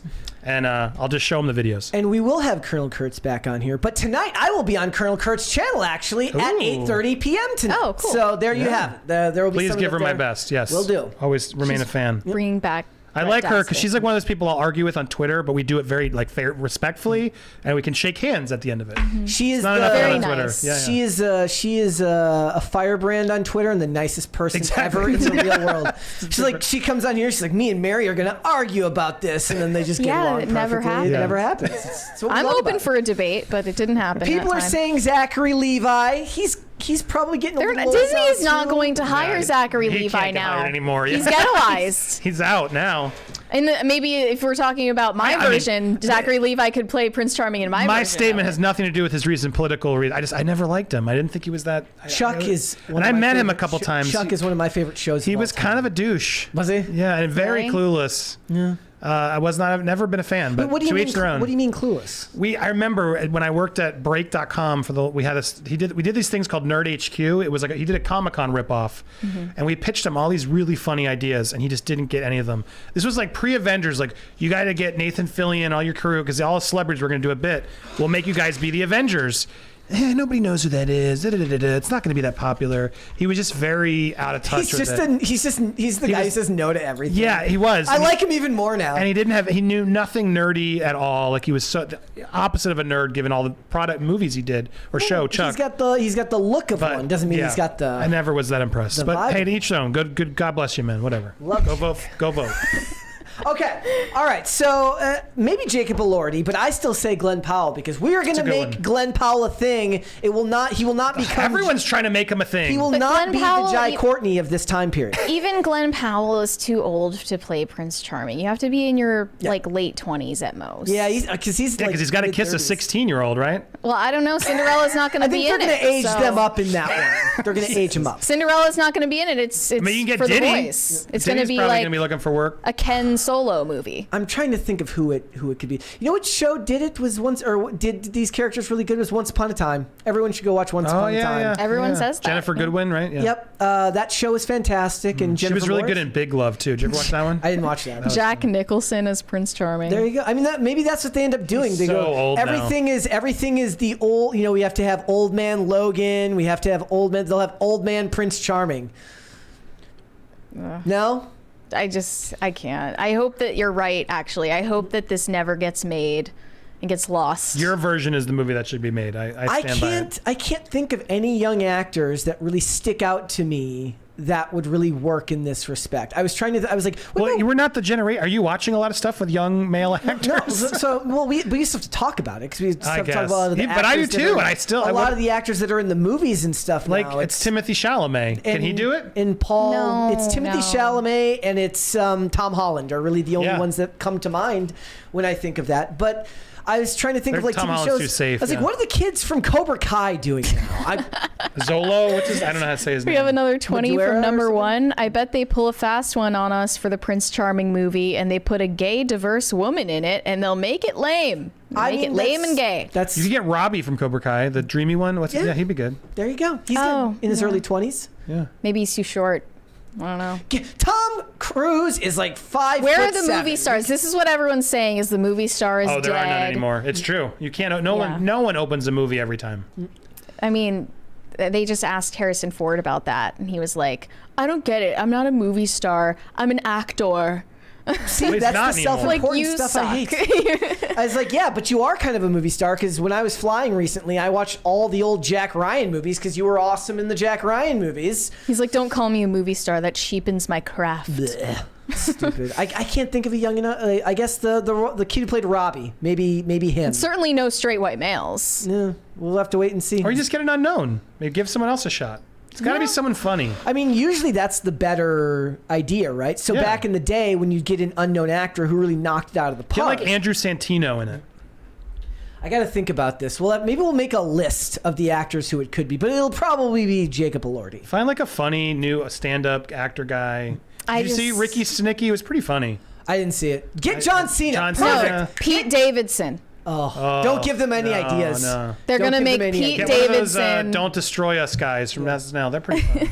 It's another... Don't give them any ideas because they will do What does this mean? Thank you. $100. Every $100. Oh, wow. Thank you guys. I know they're going to make Prince Charming a male feminist. There we go. Yeah! Like I'm at a strip club. I'm just making a mess for everybody. We gotta clean it I mean, up. that's I'll All right, help. this is I'll the help. Christ Parties. All right, Corey Anderson said that's what they want you to believe. # expose Diddy. What? I don't Who know what wants that to- means. Yeah, who wants to Believe what? Who's exposed? Which I'm confused. Which side they're on? Andrew Are they Jacobs? for Diddy? No, because they're saying Oh. exposed. Oh, okay, yeah. Andrew Jacobs said, happy birthday to the great Snoop Dogg. Y'all have any favorite Snoop songs / albums? My favorite is the first one, which Mary will not read the name of. Well, I don't even know what it is. Gin and Juice. Murder Was the Case. Great song. I don't know what the name of his You first should, if you can, album. however, get the first the Dog Pound, the Doggy Style album, the actual CD with the artwork. You should not look at it. I don't think you'd appreciate it. There's some very graphic images Okay. of male and female dogs. That was fantastic artwork for its time. Yeah. Back when you actually had to buy the CD and you got specific artwork and it had all the song lyrics in there. Good stuff. Man, it would suck if Snoop Dogg was brought into that whole Diddy thing, wouldn't it? I mean, that wouldn't be that shocking though. It really wouldn't. But he's kind of rebranded to be very... Well, yeah, he's friends with Martha Stewart. He's clean cut There's now. literally videos of That's- Diddy, Snoop Dogg, and Martha Stewart hanging out Those together. are the worst. That's the worst. There's a Diddy tape of Martha Stewart and Snoop Dogg. I mean, she is a convict. Yikes, man. The worst part of Hollywood is like fake Hollywood friendships where they like pretend to like each other. No, I think the worst part, according to you, is quirky. Like Bill Murray hopping behind the bar. Yes. Oh, he's not lame. He's just quirky. He's eccentric because he's rich. I hate that stuff. He's old He and quirky. always turns into some lame human interest piece in the lifestyle section of some magazine. I hate that stuff. Shane H. Wilder. But Bill Murray is but Bill Murray is actually a great actor, so it doesn't bother me as much. But 20 years from now, he'll be more famous for that than he will be for What About Bob? He got canceled too, Bill Murray. I forgot about that. Yeah, that was kind of funny though. That one kind of flew by. Yeah. And, Well, no, like, he. disappeared. I don't think it did. I think that's why he did Ghostbusters Frozen It Empire. sounded like a bunch of old guy stuff. Yeah. Like he was just like pulling Yes, women's yeah, yeah. ponytails because he's senile. Shane H. Wilder said 10K newbies welcome. We don't bite, I promise. Come hang Yeah. It's out. not very Welcome. convincing. Grulgar said about to say if Movie Bob is still active. Oh, I remember Movie Bob. He was a movie influencer. He was all right. I guess he's not active anymore. I don't know if I just haven't followed him Do recently. two more. Sorenko Productions said actually the Lilo and Stitch edit was made before Disney Plus. It was edited for the UK DVD release back in the 2000s, and then that version was used for Disney That's Plus. even Thanks, nerd. Jeez. Thanks, even British funnier. people. Specific. Literally just means that they think Correction. that British people are stupider than American people. They're But like, no, that's even weirder to me because British people don't have dryers. They don't even. It's true. They don't have Like dryers. that's washer what it was. dryer They were like- combos. When I went to London, You know that, right? They all have Like- a combo, same one, and then they do like their. So weird. Wait, so then But they all have clotheslines. They don't They have do. dryers. It's So true. why the hell would that be edited for the UK version? because they wouldn't know what it was. They're like, what the hell is this thing the child just went It's into? new. Like, oh. I guess. A pop culture junkie said, do you think Hollywood corporate slop is bad now? Wait till they start using AI script doctors. Oh, true. Reviewed by AI influencers. Not looking forward to it. I love corporate slop. I don't care what anyone says. I love big blockbuster movies where stuff blows up and it doesn't make any sense. Just stop trying to make it out to be higher art than it is. So you're excited for the Viewmaster movie? Yes, let's go. Really? No. Really? Mattel literally was like, That's- weird. Get that's- ready for that's the corporate Viewmaster. slop. That's a different type of corporate slop. Ugh. But So different than depressing. Fast and Furious. The corporate slop that I love is the stuff that actually keeps the studios in business, right? It's the Fast and the Furious movies. It's all. Oh, I things. see what you're saying. What they need to do We're is not they doing need enough to, of that. of the big blockbuster slop. Well, it's all IP now. I want them to make that. I want like a good '90s action flick. Yeah. They don't do those anymore. No Tony Scott anymore. That's the problem. Gordon Shumway said, just have the appliance companies put a sign on their dryers, check for hiding children before using. That and a couple of PSAs, shoulders do the trick. Who and is Gordon knowing is Shumway? half the battle. Yo, Joe. Brett, who is Gordon Shumway? I don't know. I'm testing you. Who, Gordon Shumway is the real name for which character? We don't know. It's right in his icon. I don't know. It's Oh, Alf. it's Alf, yeah. Yeah. okay. He's told us that before. Before my time. I love that Before name. my Sorry. time. I was trying to I see. have no idea. Double B Studio said, Andy, what's up, big dog? What's up, Double B? It's so funny, the Alf thing, because my mom would have episodes of Alf playing constantly in the It's great. background. I reintroduced it to my kid. He likes it. I never watched it. Is it worth? Is it Oh worth yeah, going it's. back I mean, to it's an old rewatching? '80s sitcom, so you got to be ready for that tone. No, I love. So it's the thing. Like as I get older, I don't watch newer stuff other than the movies we review. I go back and find old stuff. My favorite show watching this year was Walker Texas Ranger, from Wow. the 90s. I always think of Conan with the Walker Texas Ranger lever. But also like old episodes of Hercules and Xena. Wow. Yeah, like old.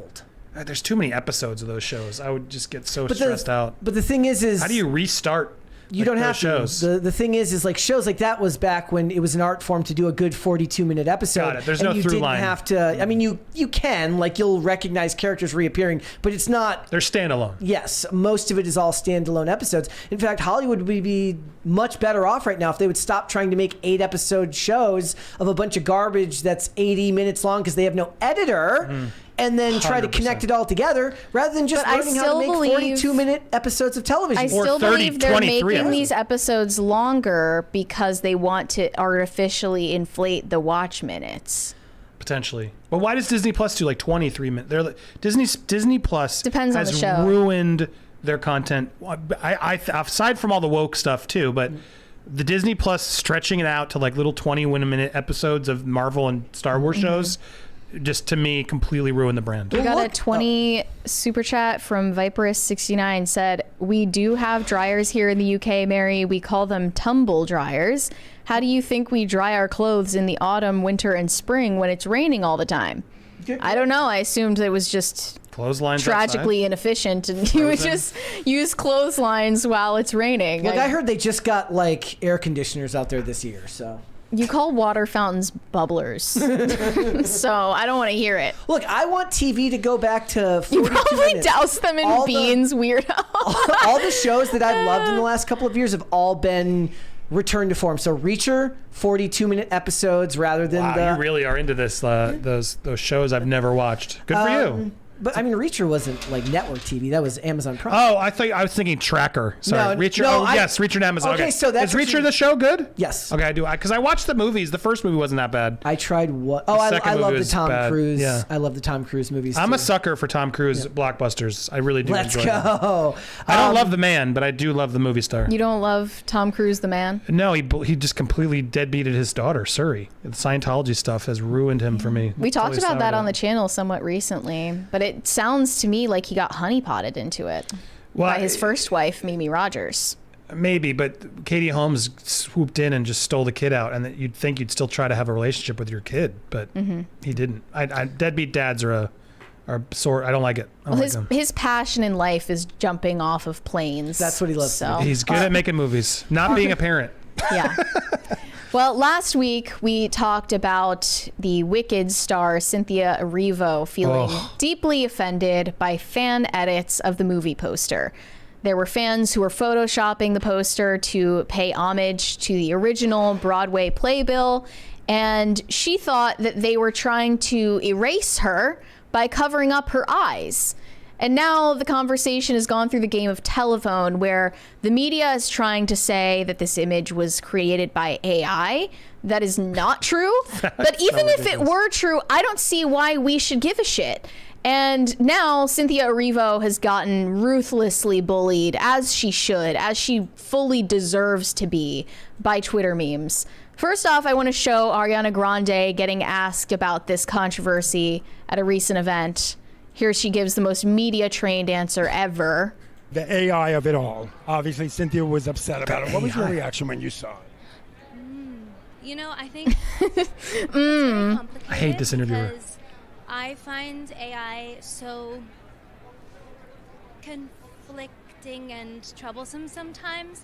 But I think it's just kind of such a massive adjustment period, and this is something that is it's so much bigger than us, and the fans are gonna have fun and make their edits, but of course, you know, Sometimes it goes too far. I think so. And I have so much respect for my sister Cynthia, and I love her so much, and, you know, it's just a big adjustment period, you know? That was as corporate of an answer as you could give. Impressive. It's like a Miss Universe answer. Impressive, actually. Yeah, and like such as like so she's basically trying not to throw Cynthia Erivo under the bus for being such an idiot. But it wasn't AI. It wasn't AI. Even if it were AI, I don't care. And you shouldn't feel offended by it regardless, but that's not even the reason why this became a problem. Cynthia Erivo is just a narcissist who feels like she deserves to have her full face showing in the poster.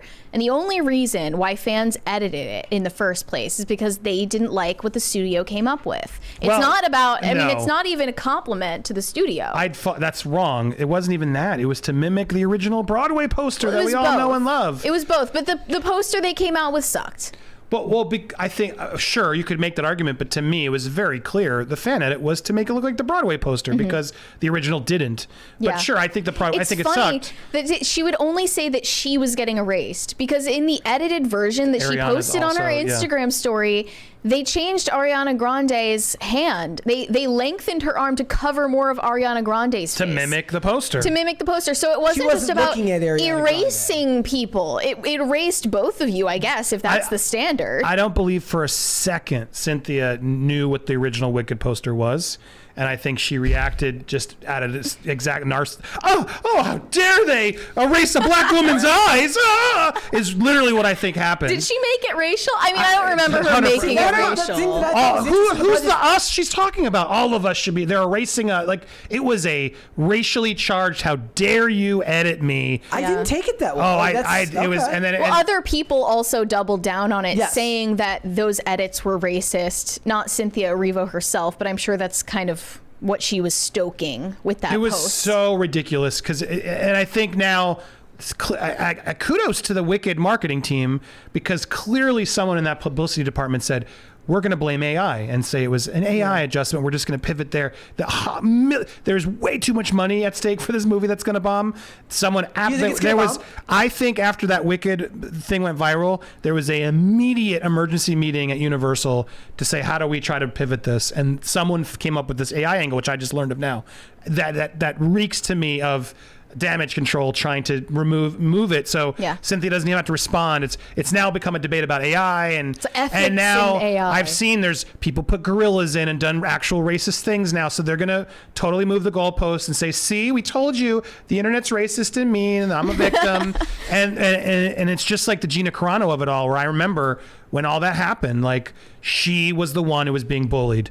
Like I was watching that so closely when it happened to Gina. Like they were harassing her like crazy, and she just reacted to like the harassment, and then it became, no, you're a crazy conservative jerk, bully. So I think it's gonna. But is it gonna bomb? Yes. The other thing they're not telling you because they're being smart about it. It's part 1 of 2. Yeah. So it's gonna be a massive cliffhanger. The 3-hour movie. It's only part 1. Wait. You're making me go see a 3-hour movie that doesn't even have an ending? Well, if you've seen the Broadway show, the first Shockingly enough, I haven't. Well, the Broadway show is pretty good, I will admit. And it ends on a pretty big, half the song, like a moment happens. So it's like there is an end, there's a part, but you know, when you see the Broadway show, you go to pee, get a snack, and you come back and get to see it. The ending, you're gonna have to wait a whole year. I've got maybe more. I've got an idea. How about you and Kino Corner go see Wicked? I'll go see Gladiator, and we'll review them together. Review them simultaneously. And we'll review them together. You need to do. They're calling it Glicked. Oh no! You need to do the back-to-back. Not whack. You're never going to Barbenheimer again. You gotta. They're Stop trying to make trying. it. They're trying. They're trying. No, they're trying. That was the whole point. They're like, we're gonna make Glicked happen, and that's what you can do. Stop trying to make Glicked happen. It's never going to happen. Gladiator? Do you like Weediator? Yeah. They could have done it with Terrifier 3 and Joker if they'd been smart. If they'd been smart about it. They've been smart. Look, But do a double feature is what I'm saying. You can get both in. I can't do this shit. Well, let's do a little bit of a meme reaction, a little meme review for all of these that came out making fun of the poster. They released another one, and it's just Glinda and the witch's hands in the poster, but this person That's a real one? That was real. And then they edited Cynthia's face as to not erase her. That's amazing. Fixed it. That's epic. One? Oh, I like it. Says Cynthia Erivo is glowing at the Academy Museum Gala. It says not them erasing her. See, she made it worse. She made it. Well, that's the thing. As soon as you react Streisand that effect. way, it's Yep. the Streisand These effect. people will never learn. What an idiot. To be fair, they did Ariana Grande super dirty in that one too. Yeah.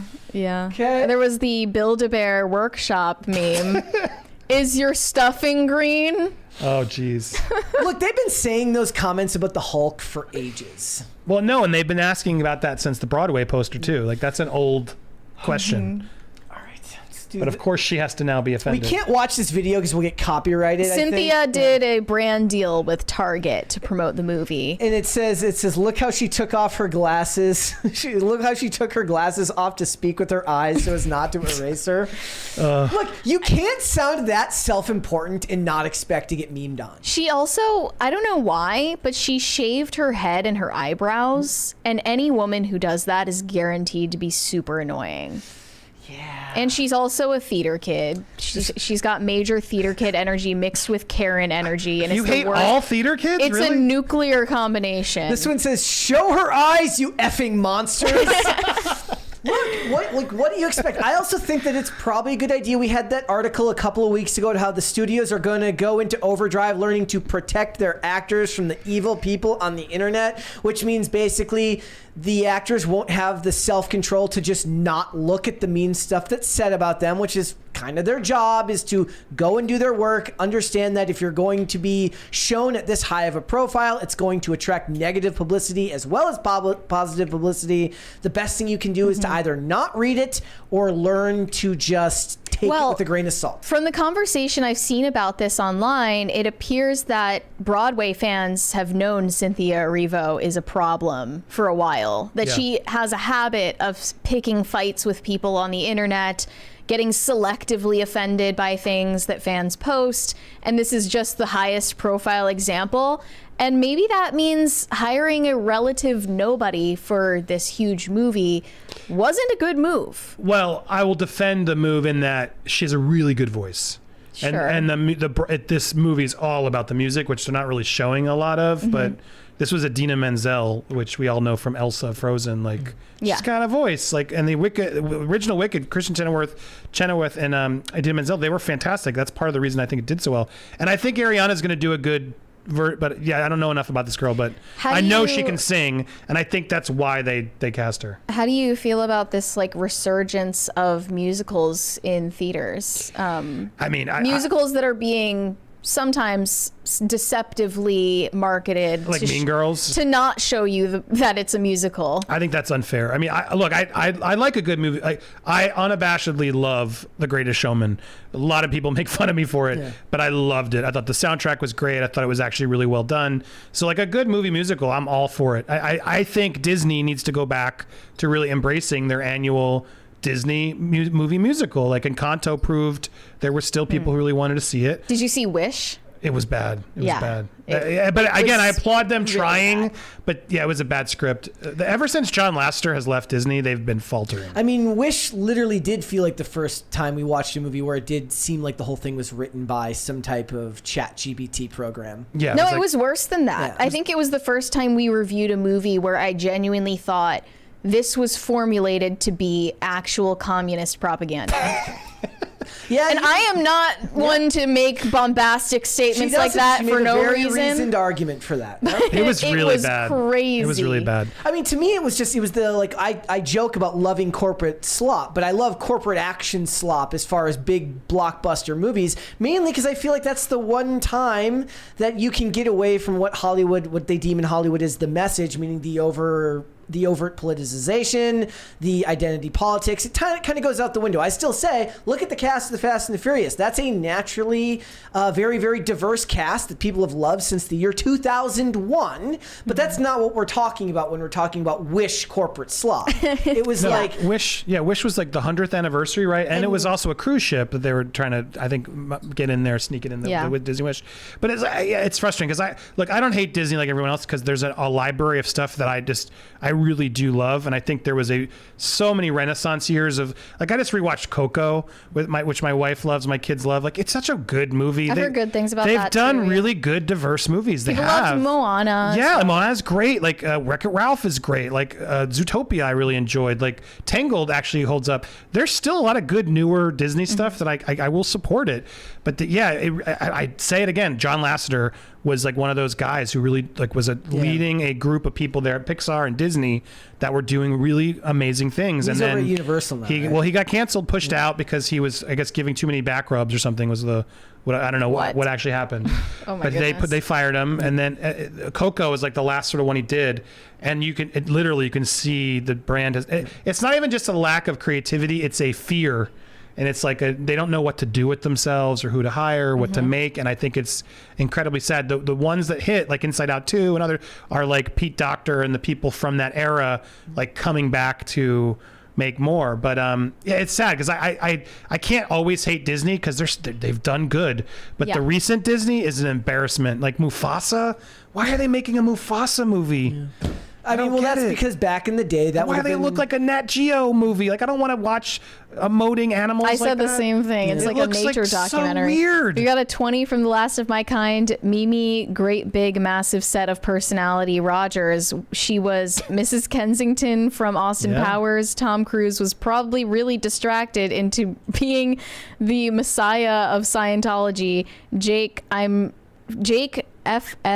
Twilight as Charming. He's not busy, right? What? Jake from Twilight? From Twilight? Jake from which one's Jake? Are they talking about Taylor Lautner? What's he doing? He's not Prince Charming. Absolutely not. He doesn't have the look. That's not his name. It's what's his name in Twilight? It's Jacob. Jacob, yeah. Jake. Okay, that's why I was Team Jacob and Edward. Okay. I think I was Team Jacob, which is controversial. Wow, good for you. But I think so was Taylor Swift for a period. You know, Cynthia Erivo just saw Amanda Stenberg crashing and burning that TV show, and she was like, hold my beer. Well, she was just like, let me be even worse. Let me be even more annoying. A modicum of humility from any of these actors goes a long way. There's they just don't know how to do none it. of that to be found. It is an industry that attracts exactly the opposite of that, and the lack of social media fortunately shielded us from their narcissism for a long time, and now it's on full display. Well, it's weird because the average person doesn't know any of this stuff. This is kind of the knowledge that's disseminated to the people who are terminally online and cover it like we do, right? But it still ends up leaving bad vibes, which end up hurting a lot of these projects. But I don't think that's going to be what hurts Wicked. I think if Wicked suffers, it's going to be because it's 3 hours long and it's a musical. Do you think it's going to do well? I think the holiday release. It's a holiday release. Families will go. It's a beloved musical that's actually really well. It's good. See, you said earlier, I thought you said it was going to be hurt. I thought this movie was going to do great because of the holiday release. I think Gladiator 2 is surprisingly to take a big bite. When I saw the footage at CinemaCon a year or two ago, it looked good. I just can't imagine those have like crossover audiences. Is I- anybody really being like, well, I was going to go? People I guess don't- other than me. I mean, Barbenheimer did prove it. I don't know if Glick is going to be a thing, but Barbenheimer did prove, yeah, you can have two completely different movies, sure. But I also just think people don't like paying for the movies these days. It's expensive to go to the damn movies. And I think a lot of dudes are going to be like, no, I'm going to see Gladiator this weekend in the couple. Now, from families, sure, they'll go see Wicked. They're not going to be able to go see Gladiator. But 3 hours with the kids? That's yeah, a I don't know. long commitment. It's a tough one, man. People don't look at what the runtime for a movie is before they go in to see it, though. I think it's going to do okay, but I don't think it's going to be the hit they were hoping it was going to be. Okay, that might be the only thing I would look up, even if I wasn't doing this for work, is like, how long am I going to be in the theater? Because 2.5 hours is already pushing too long for me. Most people don't even watch a trailer for something before they buy tickets to see it. Plus, they now it's like a half hour before the movie starts. Yeah. It's like really long, those trailers. For a 3.5 hour movie or whatever it is. We will have to wait and see if Cynthia's actions hurt her ability to score at the box office here. Yeah. All right. All right, let's finish up our super chats. Shane H. Wilder said, so is Strip That Down the new Amazing Grace? Oh, man. It's just somebody who's going to, like, perform it at his funeral. Like I can't. So unserious. And then when they make a movie about him, there'll be the dark remix version that they always make. Yeah. I saw you in Kino Corner talking about that, about how every trailer, like we always talk about this, right? Every trailer for a big budget movie is some stripped down remix version of a popular song. I said it hasn't been done well since they did it and with Low Bois. They just did that with the Craven the Hunter. They did a Johnny Cash song, yeah. But the only one that I really liked in the last few years was the one they used. They used the song Policy of Truth for Death on the Nile, and I actually thought it kind of worked with the song. You just reminded me, there's a trailer. Have you guys seen the trailer for it's a movie I'm most excited about, which I don't think enough people are talking about. Okay. Robert Zemeckis' new film, Here. Have either of you heard about this? I know about the movie. So the movie is literally one angle. So it's based on a comic book, and the entire movie is just the camera on a tripod filming, and it goes through a house for 100 years. And it's Tom Hanks, all the Forrest Gump people, and I'm like so excited just for something different. You know what I mean? Well, thank you guys. Zemeckis is an example of a director who gets some leeway and is allowed to make the movie he wants to make. Correct. And my God, what a filmography he has. Thank you. See, he's the only one who's ever he's gone on the offensive, who like throws the money back at us. It feels like an attack. I know, I'm going to do it. Double. Mary's feeling left out. There you go. Double B Studio said, came over after I saw Andy's post. Much love from Popcorn. I know, I gotta steal this idea. Double B, look at this. Every time you donate on the channel, I can be like, whoa! I don't know if you can reach your camera by I can't. that, I want to try. distance. You can try. Are you challenging me? I think I want to see you do it. As you keep going, yeah. Yeah. Incompetent Hands, I think, was the next. Okay. Or no, The Harsh Truth. Glad to see Andy on the show. Menendez Brothers, did it work? Oh, you got it. Oh, yeah. Go! Menendez Brothers coverage has been great. Keep it up, crew. Thank you. Like, what is your big takeaway from all of the Menendez? Because we got into it earlier. There might be people watching now. I think. Like, what is your big takeaway from it? I mean, I think they served enough time. That's my takeaway. And I think most people, even detractors of them, will agree 35 years is a lot. Yeah. It's a debate of manslaughter versus a murder charge and what they would do. To retrial seems silly to me. They've served a long 35 years is a long damn time. And I do think if it does seem they were abused, that should give you a little bit more, insight into what's going on.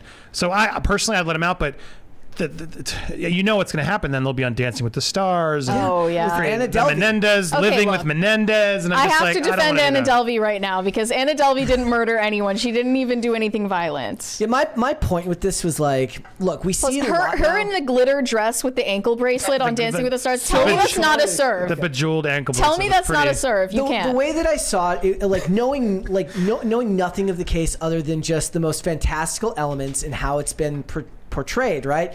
All I could think about is like in American society now, look, we don't even leave the criminals in jail. Nobody ends up going to trial because we just let people out after they get arrested, and it feels like there's no actual focus on punishing people who do something wrong. Granted, I'm not the biggest fan of the state, but I was thinking about how they would always mention the Menendez brothers on like episodes of Criminal Minds. I'm like, we're just letting out the serial killers from Criminal Minds now. Is that what America has deteriorated to? But at the same time, I also understand that for the most part, the government is a corrupt institution, and a lot of these prosecutions back then did have things that people find now that seems to prove that there was mishandling of evidence and things like that. So my instinct is to say don't let them out, but on the So other you'd let hand, them go forever. If they hypothetical for both of you, they're being abused since they were little children for all this time, and they finally had enough. And the mom, I guess, chat, tell me if because I haven't followed. I don't know if the mom actually did the abuse, but she allowed it. She sort of was just that she knew about. She knew and complicit. And I think they also said she was physically abusive, but just not sexually. Yeah, I think that's the right way to do it. But so my question is, if they're doing that to these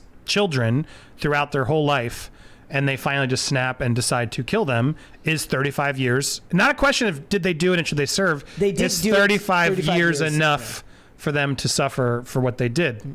I just don't think that that they would pose a danger to anyone else because they had such a unique situation. That doesn't mean I feel one way or the other. I don't know. I don't think that they're psychopaths. What do you think the next case that becomes the next bit of cannon fodder for Hollywood is? Because this is such an iconic case that everyone's heard of, even if you don't know anything about it. Well, it's Diddy, isn't it? I mean that's farther down the line, right? I mean, we'll know it when you won't know it in You advance. mean retrospectively? Yes, retrospectively. Oh. I mean, they already did revisionist history on Eileen Wuornos. Andrew Cunanan, the spree killer who killed Versace. Yeah.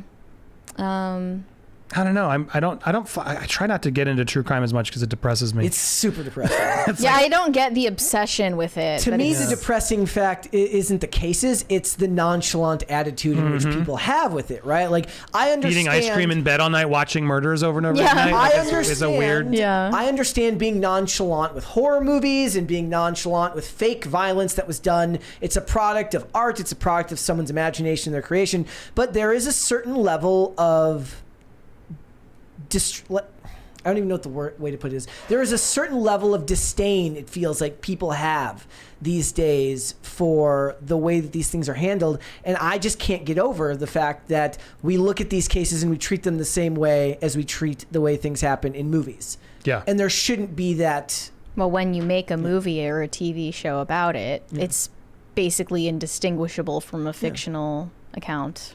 It's weird. I mean, that's basically what Ryan Murphy did. He's just kind of like used them as a template, used their name for clicks, and made up a story completely out of his own ass.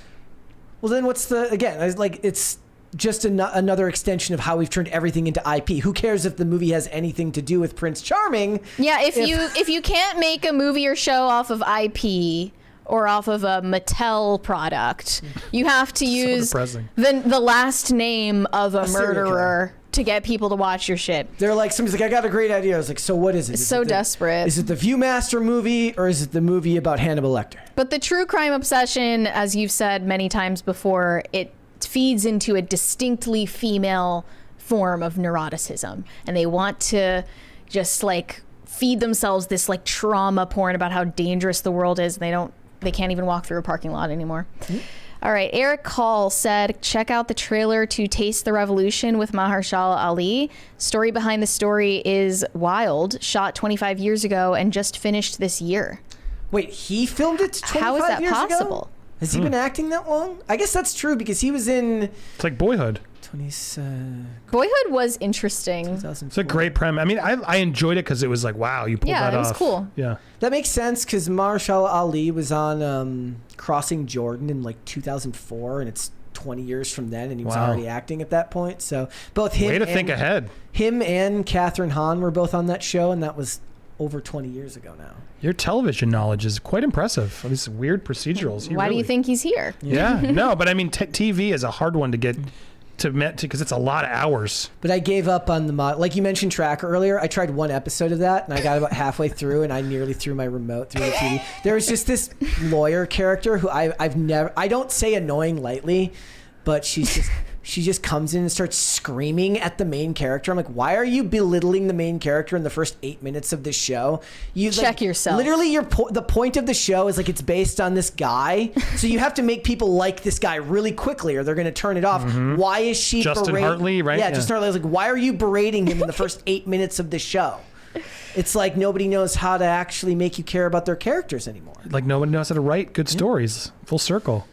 Double B Studio said kids now watch YouTube, not Disney shows or Nick.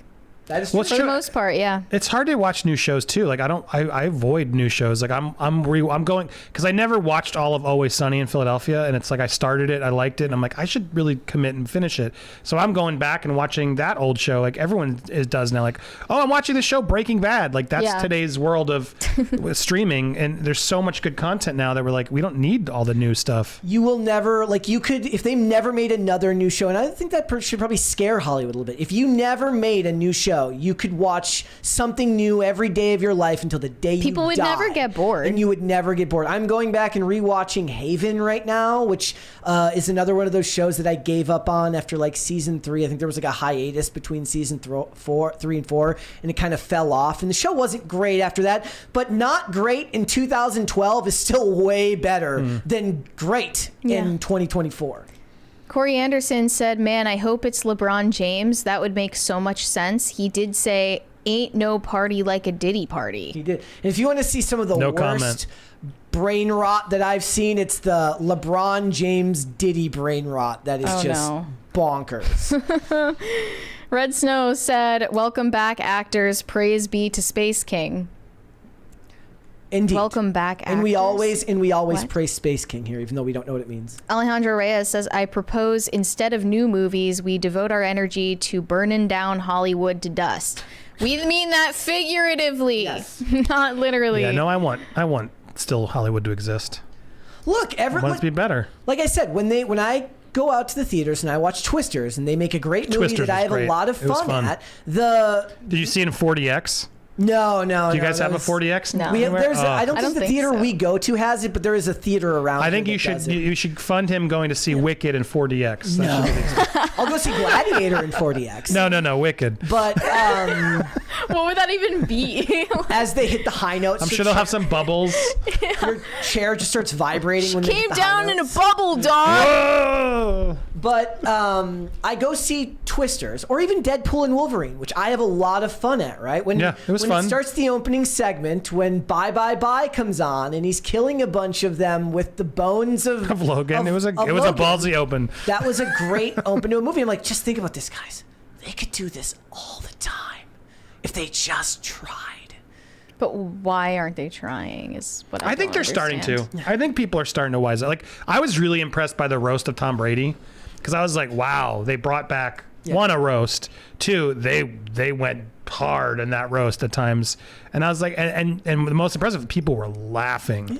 So like, there's still an audience for it. Like people, the whole like everything's too woke. It is, but I'm so sick of hearing about how everything's woke. 'Cause I'm like, just change it. Just make something better. Do Quit. you think the issue is overblown? Like wokeness isn't Nowadays, as bad yes. as people say? Well, I think Disney is clearly knows. Like they paid the price of going too woke. Like, but Lightyear, they still talk about it. Like Lightyear went too far. They now have like apparently rules at Disney to say we can't go this far.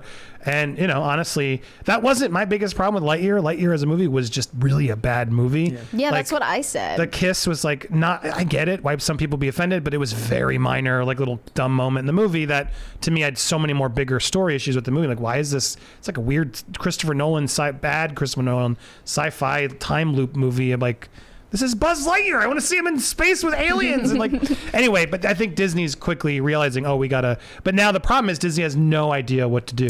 Just let Jerry Bruckheimer do more producing and let Tom Cruise make. Did you read though about like the whole Inside Out too? Like, Yeah, we did. Yeah, that's like it was scary when I read. I'm like, that's just sad to me because they are just so scared. They're like, we're and shutting desperate. down Pixar if Inside Out 2 Correct. doesn't make $1 billion. And I believe it. And I like. Thank God, Inside Out 2 was okay. I didn't love it as much as the first, but it was okay. It is funny that they think Lightyear did badly because of the same-sex kiss, because my take is still that it just was the fact that it was bad.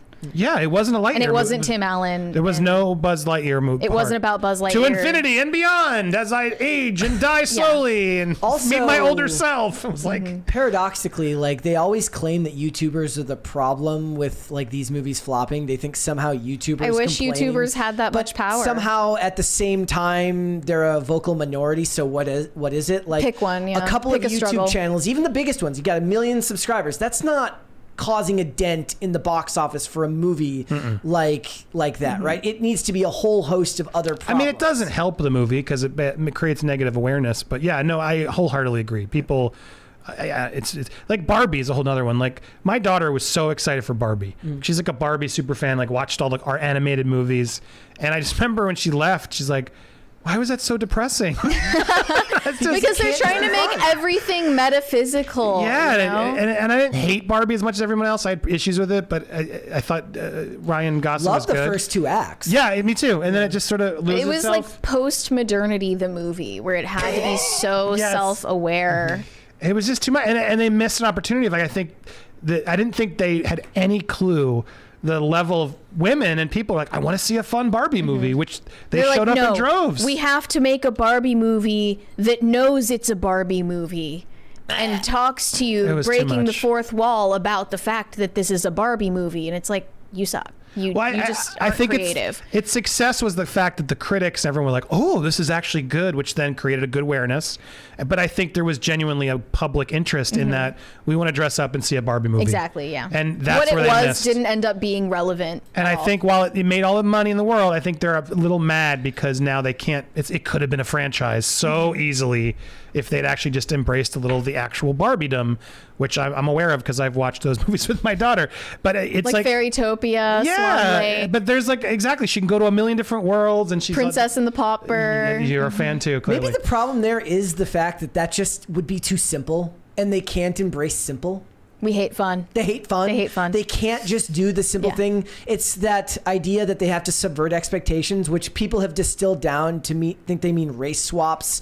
Barbie or needs feminism. to go get a pap smear in the movie. You But don't really, understand. They hate fun. They're boring and stupid, and they have to make everything. It's like I was saying earlier. Actors have an overinflated idea of what their job description is. They think they're changing the world.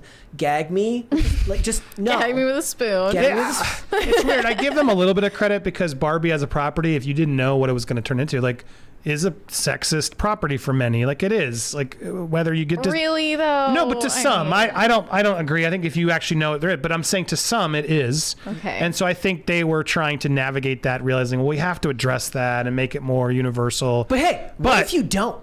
Well, yeah, but I Just think don't. if they'd actually done their Barbie homework, Novel Barbie is concept. empowering, and like there's a lot of positive to Barbie that it was frustrating. But anyway, the fact that Barbie was a hit, it makes me excited. Like it can work. Like you guys This got surpassed by Deadpool and Wolverine. It did. too. Take notes. Like take chances. Like that's what the lesson of Barbie should be. Not, hey Mattel, what other properties you got next? Wait, that's what we said, right? I said they're going to learn all the wrong lessons. They're going to make movies about toys. They're not going to make fun movies for girls, because the whole point was we went on opening night and the movie was filled with women dressing up with all of their friends, and all they have to do is send one normal person. There has to be one normal person at these studios that works for them. Send them to the But the theaters thing is, and report back to us what's going on in the theaters. Most people don't watch movies. They sit in front of movies and they've already made up their mind about what they're watching. Yeah. So it doesn't matter what the Barbie movie actually was, or even what the critics say it was. People went in dressed up as Barbie and that was their night. Like they just sat in front of Barbie and they didn't really care what it was going to be. Did you guys cover the It Ends With Us drama? Yes. Like, because I was impressed. It was very interesting to me because I thought Blake Lively was just horrific during the junket and everything else. But at the same time, she got butts in seats, and women showed up in their florals and like bought their tickets. And Let's it's like wear floral dresses to celebrate domestic abuse. it wasn't the victims. right, but it just proves like you can do it. Talking Like, about our tonal issues. Holy you can, crap. I know, but it proves you can do it, and that was yet another example where it's like there's an audience here who wants just good movies. Women are so funny when they're not trying to be funny at all. Like Also, what that proves is women are starved for movies that cater to their interests. But I didn't hate the domestic movie. I hated the abuse marketing. kidding. dolls. And then Hollywood's like, Furiosa. We have another God, I hated 20 that. from the Manic Mustache. Mr. Signore, if you had a red battle panda as your post-apocalyptic battle steed, what would you name him and why? Follow-up question, why do you love soup? Hi, marmalade. Hi, bread. Stay toxic, my friends. I like bread and marmalade. I- As, Yeah. It's a good trying to pairing. answer that fairly. They want to know what you would name your red battle panda and why. And also, why do you love soup? Bort. It's one of my favorite Simpson jokes. Bort is a good name. Bort. They call me Bort on a pretty regular basis. Does anyone know the reference? Is it the meme? No, it's well, No? I don't know. It might have become a meme, but it's an episode where they go to Itchy and Scratchy Land, and Bart's looking for a license plate, and he's like, Bart, there's no Bart. And then there's a whole one of my favorite bits is as he's saying that, who would buy a Bort license plate? And it cuts to this. Come along, Bort. We must go. Are you talking to me? No. My son is also named Bort, and my kids and I just love that. So you will have a red battle panda named Bort. Bort, yes. And why do you love soup? It's just good on a cold day to warm up. But like, do you live in the cold weather? I don't think you live in the cold weather. Sometimes a little toasty, or it gets a little chilly at night. Sometimes, like in the low 70s in Florida. But if I go somewhere cold, then yes, I want. He brings soup. I with grew him up if in he goes Philadelphia. I remember what the cold was like. Yeah, Okay. but no, Imagine I got a the hell out man of it. eating soup. What an ick. We saw that. We saw that sometimes. I don't really eat a lot of soup. I was just being nice. You have to your this little spoon and you my blow on your soup. my It's family too loves hot. Panera bread, and I'm like, oh, I want to. Yeah, They always get I'm their not a soup there. I Panera's hate it. great. I don't like I don't know what it. you're Olivia talking about. loves Panera. I'm like, how about not? Yeah, I'm always like, I'm gonna go to Chipotle while you go to Panera. Brandon Torres said, "Do you think Jonathan Majors deserves a second chance?" What's up, Brandon? Who's Does Jonathan Majors deserve a second absolutely. chance? I don't. He already got. Well, I mean, have you guys chance. followed that case? It's pretty nuts. I mean, We like, did it at the time. She was crazy. Yeah, I She mean, was like attacking him. honestly, they seemed like they were He both was crazy. Sure, but he was like running away. It's on camera. He like kind of pushes her back in the car, and that was the assault.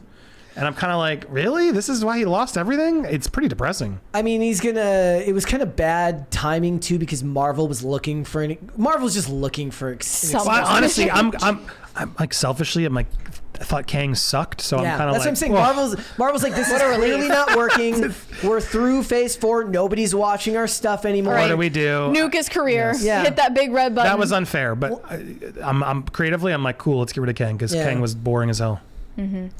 All right. They'll number bring him one. back in phase 12. Are you excited for Doctor Doom, Robert Downey Jr.?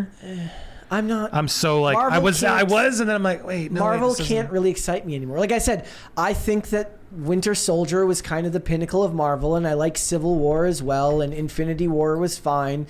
But since then, Deadpool and Wolverine was great, but there's never going to be that excitement that existed. Like I remember watching The Thing. I think it was Screen Junkies that made like a video where they're talking about, can you imagine a time period where Batman vs Superman had to move its release date because Marvel made Civil War and people were more excited for Civil War than they were for Batman versus Superman? You're never going to have that excitement again. You can't go Are you home. excited for James Gunn's Superman? Either of you guys? I don't care about that genre. so. She's not a super. I love James Gunn's directing. I love his storytelling, but I don't know if it's really how I imagine a Superman story being told. I loved his. I agree. I hear what you're saying. I loved his Suicide Squad movie. I thought it was fun. a lot of fun. I'll have to wait and see. We might be just at a point in time now where people are so starved for just a 110% unapologetically optimistic and pleasant Superman movie that it could work. But he's putting a lot of ingredients into that. It's so many cast members, so much. But going he on. loves that. He He loves can handle it pretty well. He's done big casts, so we'll see. Guardians being what it was, and obviously the Suicide Squad being what it was. He works well within the. Peacemaker's surprisingly fun. I had a lot of fun with. I Peacemaker. really have been impressed with John Cena. In His fact, choices. That's another show that I could give you an example where there's some definite, like, what you would call woke elements that they put in there, but you don't care because the rest of the writing is so fun. It doesn't really bother you. There was a little bit in that last episode that felt so shoehorned that they had to just get it in right before the end of the season. But he also, it doesn't really bother me with him. And I like James Gunn. And I do think John Cena is kind of killing it in most of the He's been stuff that stepping they've it been. up. Like I said, I was on a plane. The first movie I've rewatched in like 5 years was Fast X, and Fast X was fun. John Cena just shows On a up plane? on a plane, yeah. And John Cena just I shouldn't say rewatch. The only movie I've rewatched. It's the only new movie from like the last couple of years. I thought it was fun that I've Fast rewatched. X. And John Cena just shows up, and he's a lot of fun. He completely commits to the bit, and I think he's. Can we doing spoil? Can I talk? I was very upset with what they did with him, and then good. I think revealed they're The going to Rock. bring him back anyway. Because if they don't have John Cena and The Rock in that next part, I'm gonna be really pissed. I think they're going to bring him back anyway. It's the perfect opportunity to finally have them do a toe-to-toe in a movie. The thing is, though, is that everyone gets brought back. They somehow brought Gal Gadot back, despite the fact that there's no if reason. they can do that in Han, then they Exactly. can bring back John Cena. So I think that they'll end up bringing him back. DCNC said, Andy, Mary doesn't like any movies. Recommend her 3 movies that she should watch. Oh my watch God. her say meh, heh. No, I'm not going to put. Mary has a fantastic taste, and you guys are being too harsh on her. What if you could Do you give me have 3 movies? recommendations for me? Yeah, they're all Tim Burton movies. Here we go again. No, I don't want to make recommendation. What kind of movies do you like? Honestly, I don't know other than Like, what's your favorite movie? like If you had like, what's the 3 movies you'd or just give me a couple movies you'd bring to like, I'm going to be on I a like desert island. certain movies, but I wouldn't want to watch a movie on a desert island. So you don't like movies? I would want to die. I mean, I'm not like passionate about movies. Okay. Personally. So it's hard to make recommendations if she doesn't like any movies. That's She not liked true. Megan. I like I some asked you what movies. movie. What movies then would you say? She liked Megan. Like recent ones. She I liked- mentioned that Trapped was good. I liked have you Megan. seen? I liked Argyle. Have I you liked seen Fall Crawl? Guy. Have you seen Crawl? No. Crawl's a good one. I would recommend that for you. she Okay. liked Based on she liked Megan and Argyle. Yeah, Crawl's a movie about a guy who gets stuck in a Florida basement during a flood, and then the alligators come. And then it's just so stupid and fun and very Megan-esque where you're like, what's going on? Did you see Crawl? I did not. It's fun. I have no, like, there's no rubric for me for what movie I'll like or not. Hey, that's weird. cool. Makes you. She liked Mutant Mayhem. She liked I Teenage did, Mutant Ninja yes, I Turtles. like that too. That was a good movie. Yeah, my kids and I actually really enjoyed that one. There's a TV show on Paramount Plus. People just think that Wasn't I as don't good. like any movies because I don't like the movie you liked. So it just any movie that you didn't like is anathema to you. That was Yeah, like it makes the her a riddle. I one like it. time. That was like the one time she liked the movie that I didn't because I just You're I a can't you're a do- Ninja Turtles purist. I can't You didn't like divorce Mutant myself. Mayhem? I didn't care. There was nothing to dislike about I it. liked Everyone was all Ice mad that Cube. I April liked was Ice black. Cube. I thought it was a cool version of April. I liked her in the movie. That was surprisingly. Ice Cube, right? Yeah, he was super He fly. did great. Yeah. That it was was the one great. part I liked about it. No, I liked that they were kids. It made it That's- more interesting. The to cast me- had good chemistry. Yeah. I liked it. You're a hater. You see? Brett's the hater. Look I who think. hates Yeah. everything now. Exactly. I'm with Mary on this one. Uncle Lou said, get the guy that plays Steve from Stranger Things Oh, I like him. He was in Free Guy. to play Prince Charming? I could see that. No, If you're I not, could if see you're not that. careful, they'll cast Ryan Reynolds. absolutely I could see not. that. He's good. Joe something. Ugh. You don't like him? No. He's He's also pretty- he's not handsome. Well, He's not Prince Charming handsome. I that's wouldn't for put him sure. in like the Stranger Things 80s hair, but I think he could pull it together. Double B Studio said Snoop Lion. Yes. We were talking about Snoop Dogg. His name is Snoop Lion. Is it still? I don't think it's Snoop Lion anymore. I think he went back to like Snoop Prince Dogg. did. Yeah. Okay. DCNC said an episode of The Secret World of Alex Mack was edited in the UK to stop her hiding in a dryer. Mid-90s. Can confirm no dryers in the UK. But it didn't stop her from being in a sex cult. Okay, so there aren't dryers in the UK. You admit it. But then somebody else said that there were. I'm getting conflicting messages. Here. I don't know.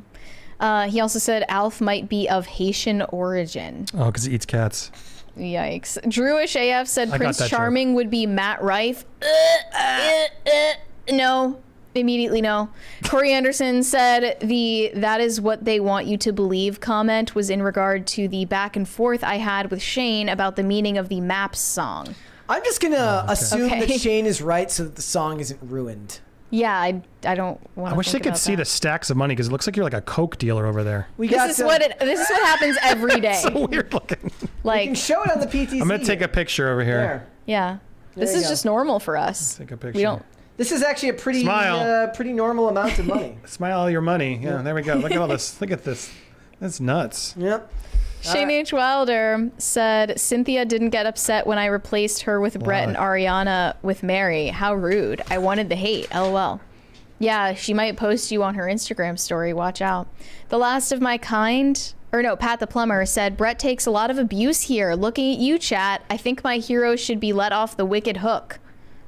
What abuse were you suffering today? I have no idea. Oh, wow, Brett's a victim now. Look at this. I didn't catch on to that. Seriously, I'm going to write my memoirs if you guys aren't careful. Pete Donovan said, finally got around to watching Friday's show last night. What the F was with that guy? He really had it out for Brett and Phil. He did. I think, but he had the hots for Brett and Phil. Well, so can't blame him. Yeah, we were reacting to our hater. No. Cool. DCNC said, how'd Tampa fare in the storms, Andy? I mean, I fared okay. Not all of Tampa fared okay, but we were very lucky. It could have been way worse. And below us, like at Sarasota, they did. So hearts go out to the rest of the coastline that suffered. It's all water damage. It's scary. Mm-hmm. And then they had twisters coming out of nowhere. It was like I felt like I was in the movie. It was crazy out there. I wasn't gonna make that joke. I wasn't making it a joke. It was a reality. Bro, I'm literally Glenn Powell right now. Yeah, I was Glenn Powell. He's literally me.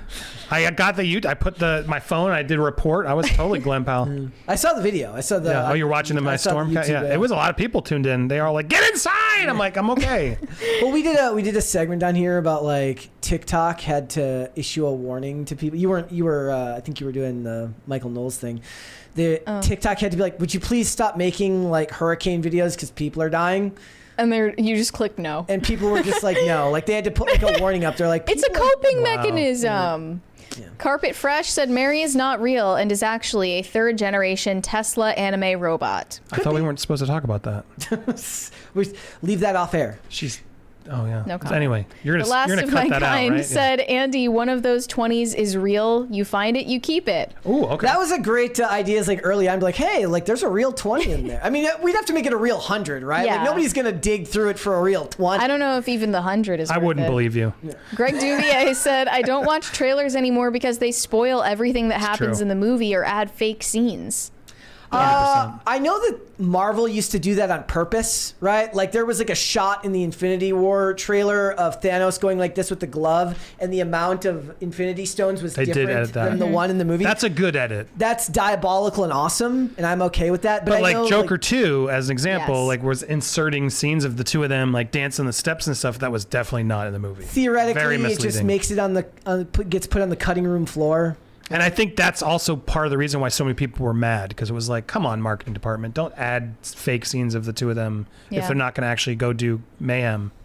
Hollywood's like, you can either do this or you can do the original 2016 Suicide Squad, where the whole movie is cut by a trailer company. I just went in a whole like, how cool Joker 2 could have been if they just embraced Joker and had Joaquin Phoenix like and Harley Quinn, Lady Gaga like go wreak havoc. It makes me so frustrated. Again, remember what I just said earlier. They hate fun. Yeah, they really hate fun. They have to make everything more complicated. It's like, have you ever seen those memes from like the dude who does hoe math, where it's like, man, like he draws hoe math. It's called hoe math. Like, okay, got it. And not the gardening tool. He makes charts to illustrate how hoes think. But this you could do the same thing for like studio math, right? Where it's like okay, we're gonna make a Joker and Harley Quinn movie. It's like Joker meets Harley, Joker and Harley kill people, something bad happens to Joker and Harley. It's a flow chart. It just goes straight. Instead, it's like, Joker meets Harley, mental health, R-worded in prison, Doesn't need to be that complicated, guys. No. It doesn't. You don't have to have the Joker get raped in prison. With Halloween coming up, like the couples costumes, is like so much money on the table. So much. Which Harley Quinn from that movie which outfit would you wear? She looks like shit, to be honest. Yeah, it's so boring. Ugh. Like Lady Gaga is not a bad looking woman. They made her look terrible. Instead, it's going to be all of the plastic surgeons are going to be like, get your lips done like Harley Quinn. Her lip injections were so distracting. Did you think the same thing? Yes, but more annoying was like the part where they're like, oh, she's actually a psychopath, like using him and lying, and I was like, oh, cool, I'm into this. And then even that went nowhere. There were so many wasted opportunities in that movie. She was just like, I'm pregnant. I know. I was like, oh, that is diabolical. Wait. No follow up on that. Whatever happened to that kid? Yeah. That'll be the third movie. I think and it was how like easy she got into prison. Like, oh yeah, here's. It was sort of a Freudian thing. Like he's attracted to her because she's crazy like his mom.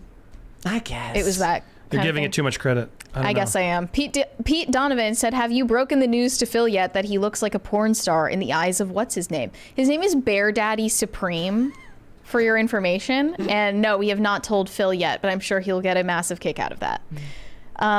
Pete Donovan, did any of you try the Barbie themed cupcake flavored ice cream? 'Twas pretty good. No, I didn't know that existed. Yeah. Sounds good, though. Pop Culture Junkie said, Brett, the annoying gap between Haven seasons 3 and 4 due to one of those stupid producer/distributor contract fights. Game of chicken situation. Yeah, it's, what is it? Pillar Sagan, the two dudes who produce like every Canadian show. Everything that you've ever seen from Canada that's for some reason colored yellow, like all Canadian shows always have been, which I love. Personally have been produced by those guys, and it's great. It's all yellow. Yeah, basically. I've had several memes where it's like nobody, absolutely nobody, Canadian television. Everything just looks like piss. I love it. It's my favorite color scheme. You know what would really help make this show get to the next level? Everybody looks like they've got kidney failure. Piss. That's what I love about it. It's great. Red Snow said, shout out to Hans the Destroyer, roommate's dog. Okay, shout out.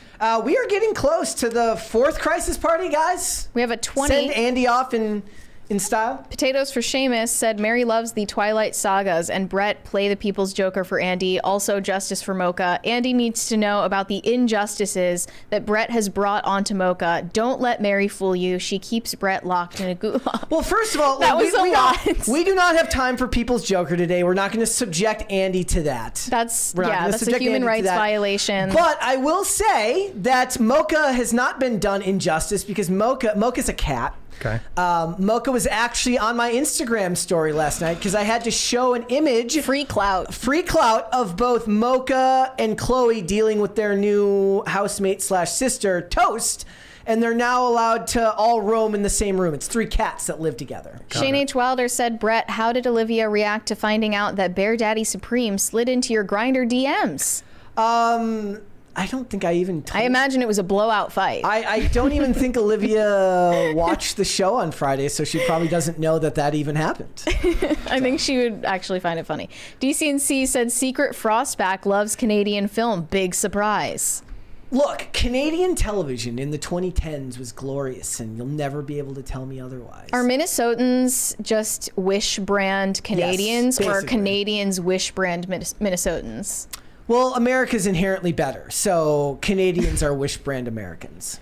Do we have any more? Yep. Oh, yeah. Viperus69 said they could have been smart and used DC's reveal in the comics of there being 3 different Jokers. Also, we do have dryers here in the UK. Ours look like washing machines.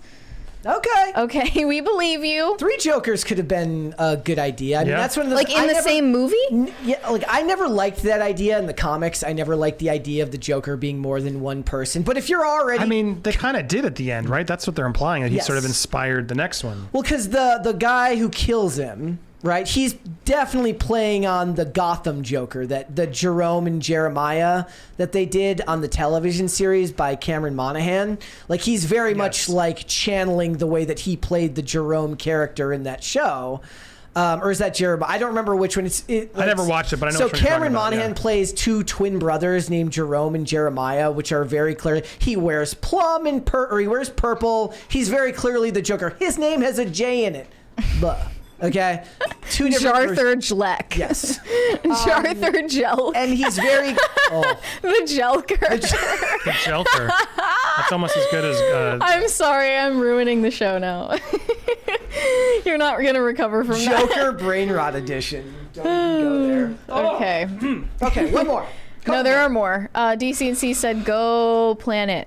Yeah, go planet. Yep. You have cheerleaders in That's the chat. our slogan, yeah. Potatoes for Seamus said, Brett, play Mocha's meow for Andy then.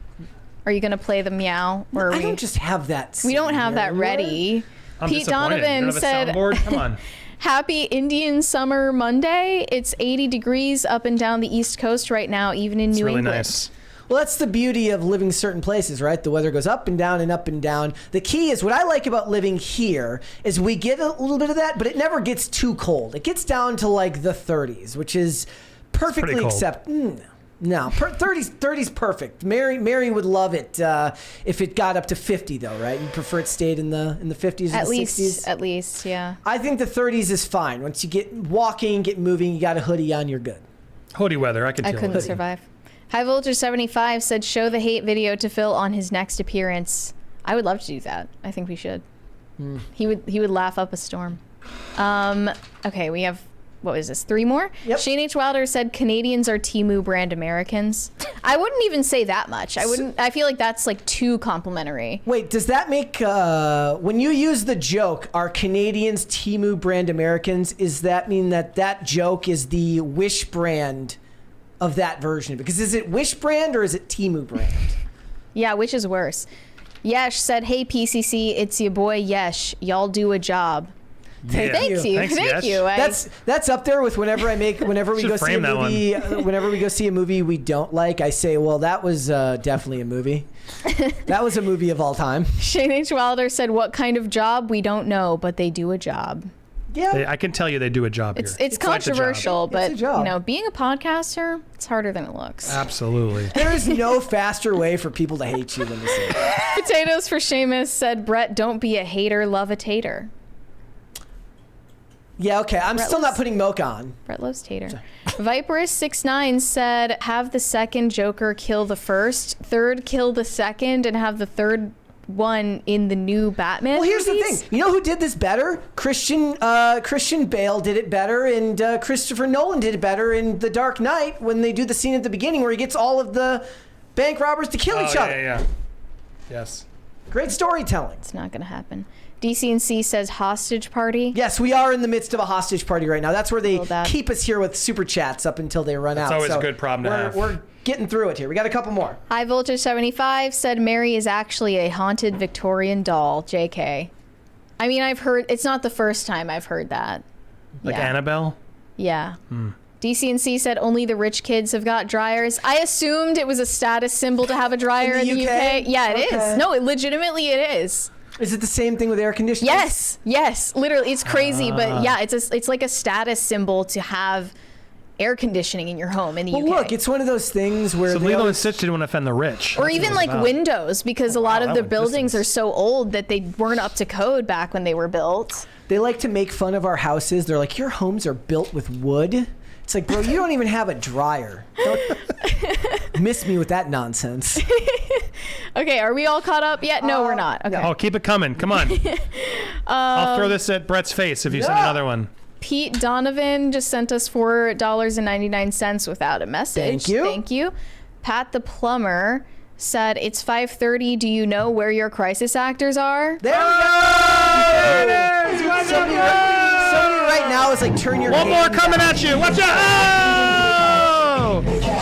Oh! You love it. We love it.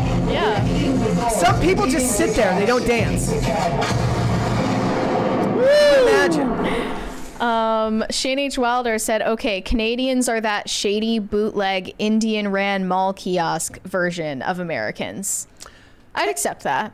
Look, I love malls, but I never go to the kiosks for anything. But they try to flag you down. They try to so start when a we were- conversation with you. When we were back home, when I was back in Minnesota last, and we went to the Mall of America, they definitely, like, there's like shoe shiners. Mall of America is a blast, by the way. They try to, like, they're like, oh, hey, and then, like, they try to make eye contact, and the second hey, they your make shoes eye- are dirty. Yeah, and then you gotta run. You gotta run as fast as you can. Red Snow said dryers are like birds, government spies. Could be. Birds aren't real. Come on. Everything's a psyop. Wait, who was the streamer this year who spent $2 million investigating whether birds are fake and government psyops? And then he's like, no evidence was found. I'm like, you spent $2 million on that? That's was it depressing. was it Logan Paul? No, it wasn't. It was No, wish. because Logan Paul did the moon landing, I think. He did Did like he? a documentary on the moon Did him and landing. Matt Oh, that's Walsh my. get into That's it? who I like to trust for my Something like that, knowledge. yeah.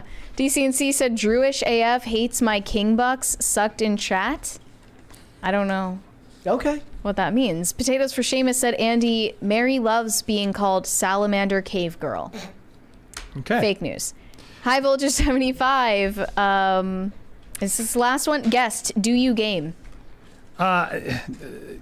Yes, I mean, but I'm a gamer? retro gamer, and I just bought a PlayStation 5, so over the past year I'm finally getting into more like real current games. Yeah. But I'm like addicted still to Zelda. Like I'm playing Breath of the Wild and now Tears of the Kingdom. I've been slowly just living in the world. That's sort of my. But I played like Spider-Man, Last of Us. Like I'm doing stuff like that. When I was Fortnite with my kids. When I was home, I went home and like visited my parents, visited my dad, and brought home my N64 and my Sega Genesis and my original NES. I have them all still. Yeah. Still play. Still fun. I miss like the game, the N64 era of the quad screen play I missed that era. I tried to get Olivia to play GoldenEye multiplayer with me. She wasn't interested. She's like, "Why are these graphics?" Oh, I would kill She's you. like, in "Why that. do these Why are the graphics suck graphics so so bad?" bad? I'm like, "Shut up." They do, so especially if you put it on a big TV, it looks pretty bad. Oh well, yeah. I mean, like the thing is it's better to play it on a tube TV. Yes. Old school. It's the only way. But I you would can kick play your Duck ass. Hunt. Remote mines in the facility, you'd be dead. We'll have to see. We are already more than halfway to our 5th crisis party today. Just thought I would. We put that out there. Go, finish Red these up. Snow said mall kiosks are why I praise Space King. True story. Okay. All right. Stefan Buttle said for some Anaconda whiskey. Is that? I don't know what that is. Likely a reference. Okay. Kay sent us $1.99 without a message. Thank you, Kay. Those are the best. You don't have to read it. Yeah, exactly. The best kind of super chat. Shane H. Wilder said if dryers are like birds and birds are real, does that mean dryers aren't real? And is that why I keep losing socks in the dryer? Sounds like a Jaden Smith quote. I had never lost a sock in a dryer until this year.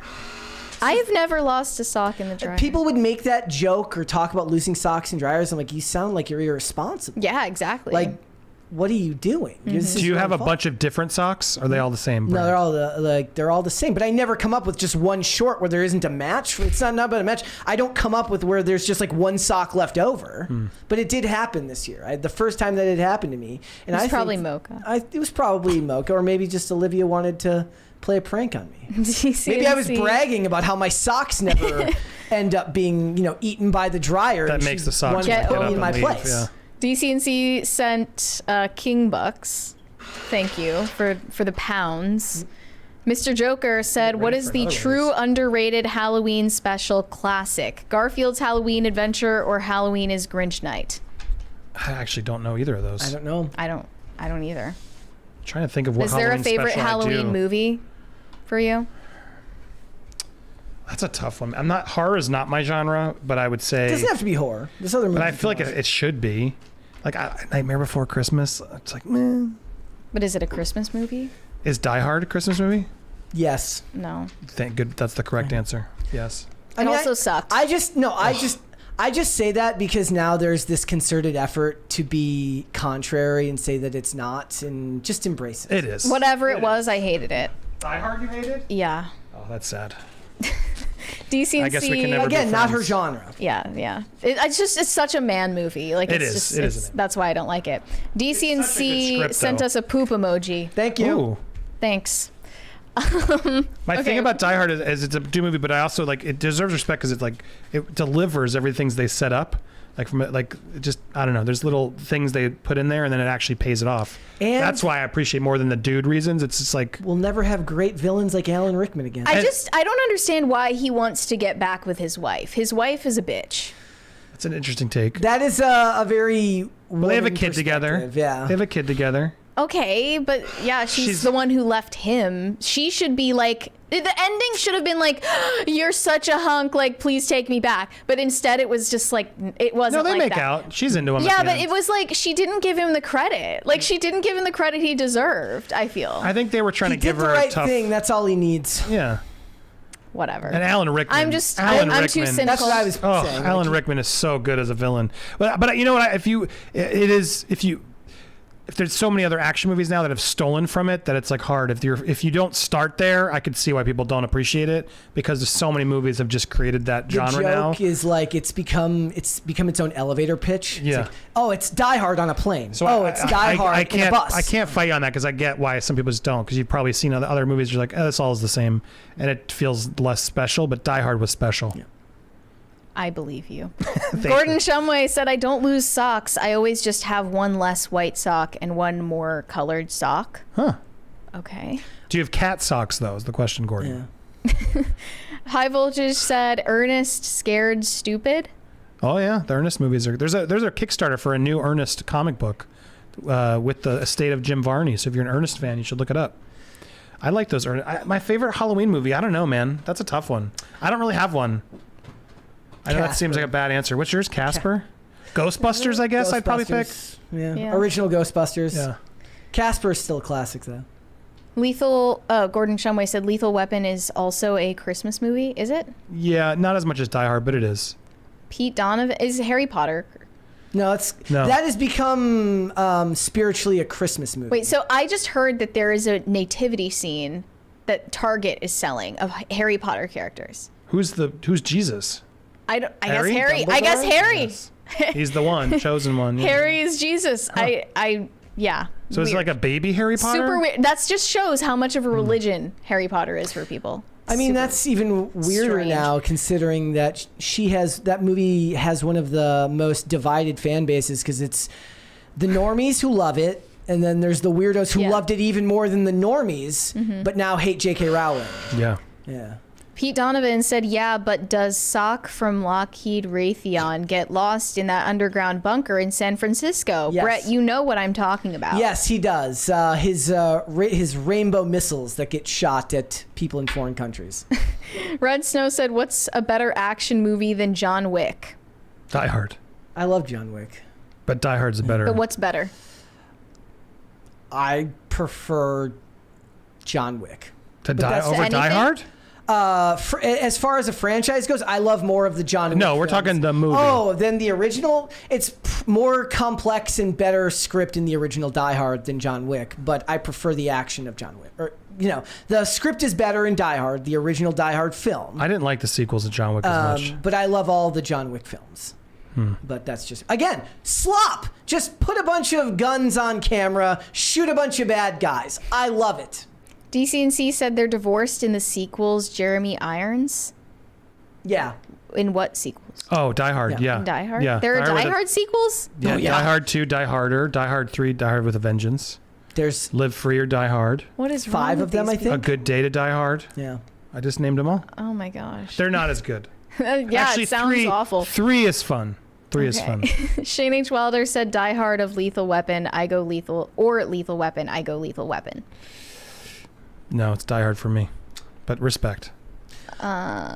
Another show that they made a Lethal Weapon TV show with Damon Wayans and I forget the other actor's name, but it's really funny because it's nothing like the movie. It's got zero to do. They with did the a movies. Beverly Hills Cop one too, where Eddie Murphy showed up. Yeah, I loved the Lethal Weapon TV show, understanding that it has got nothing to do with the movies at all. It's literally the show is the movie in name only, but that's what it is. They probably couldn't have gotten it approved without. Did you watch the Beverly Hills Cop pilot? I didn't see the Beverly Hills Cop. He shows up. It's his son is now the cop, and he shows up in the first episode. I didn't see that. Not one. that good. I also saw that they tried to make a Rush Hour TV show that nobody watched because you can't. Dude, there was a Ferris Bueller TV show. There was a Ferris Bueller TV show.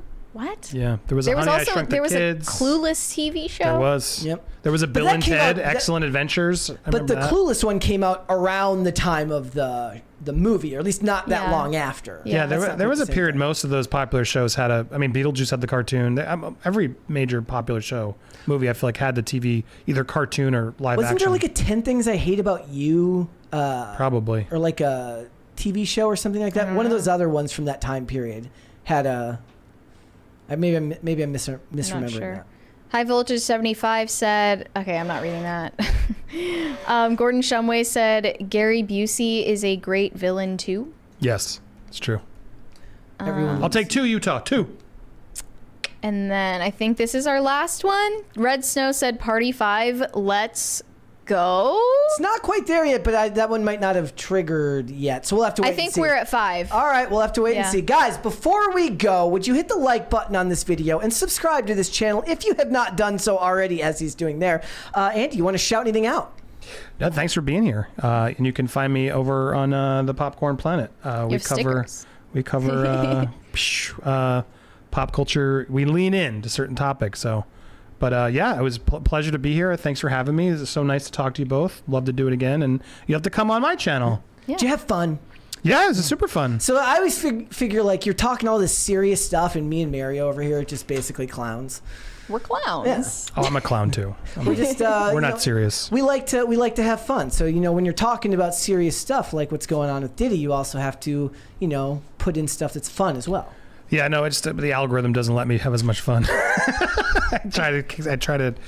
Yeah, I got a lot of mouths to feed, so I got to try to keep the going. But yeah, it's a struggle of topics I'm passionate about, and also just that the fans want, and that the algorithm. It is a job. All these, and so you guys are doing a good job here as well. And thanks for it was fun. All right, Mary, there's a couple more there. Oh, alrighty. Of course. There's just one more there. One more there. Hit the dance party. Just Come one on, we need more? another super chat. Shane H. Wilder said there was a pilot made for a Blazing Saddles TV show, and yes, there was a 10 Things I Hate About You show. Okay, so that was just the product of me being like autistically searching IMDb as I do, and I probably came across that at one point.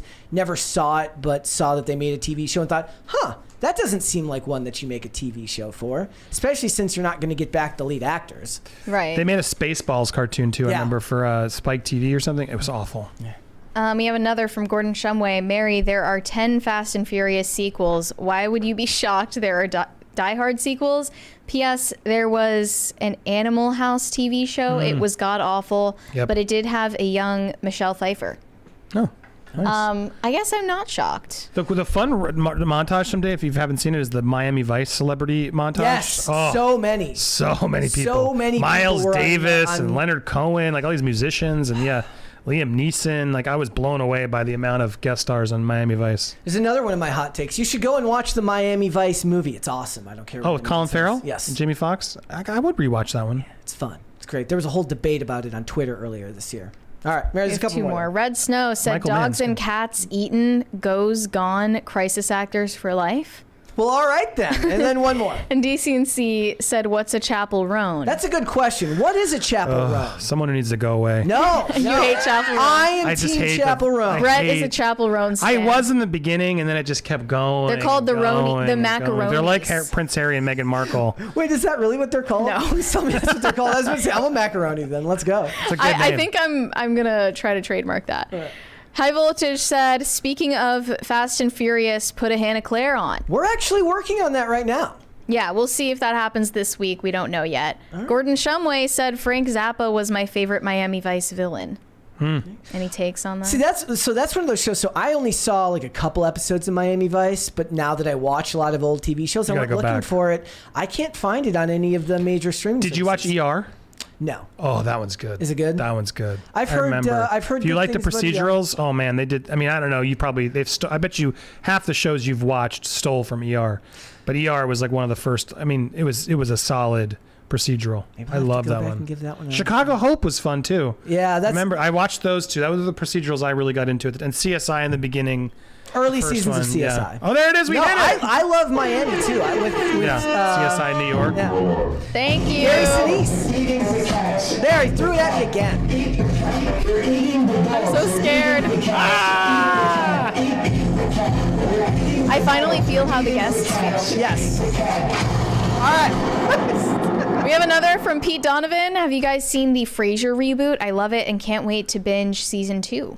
I thought you have said you not. watched it. No, I've been scared to watch the Frasier reboot despite people saying positive things about Yeah. it because I love the original Frasier so much. Well, I'll hijack that. If you have not watched that, I can sidetrack you with another Kelsey Grammer show that nobody watched, Boss, from 2012, where he plays a corrupt politician with like a brain tumor. It's fantastic, and everybody should go watch it. It's what I... You can also watch Money Plane. Wasn't that the one he was also in? was that it? It's a really bad one. I love... Like a well, no, Die Hard knockoff. Boss, it's a very serious show, so you get to see it's Kelsey Grammer not doing comedy, so it's actually a lot of fun. And plus, it's corrupt Chicago politicians. What could be more accurate?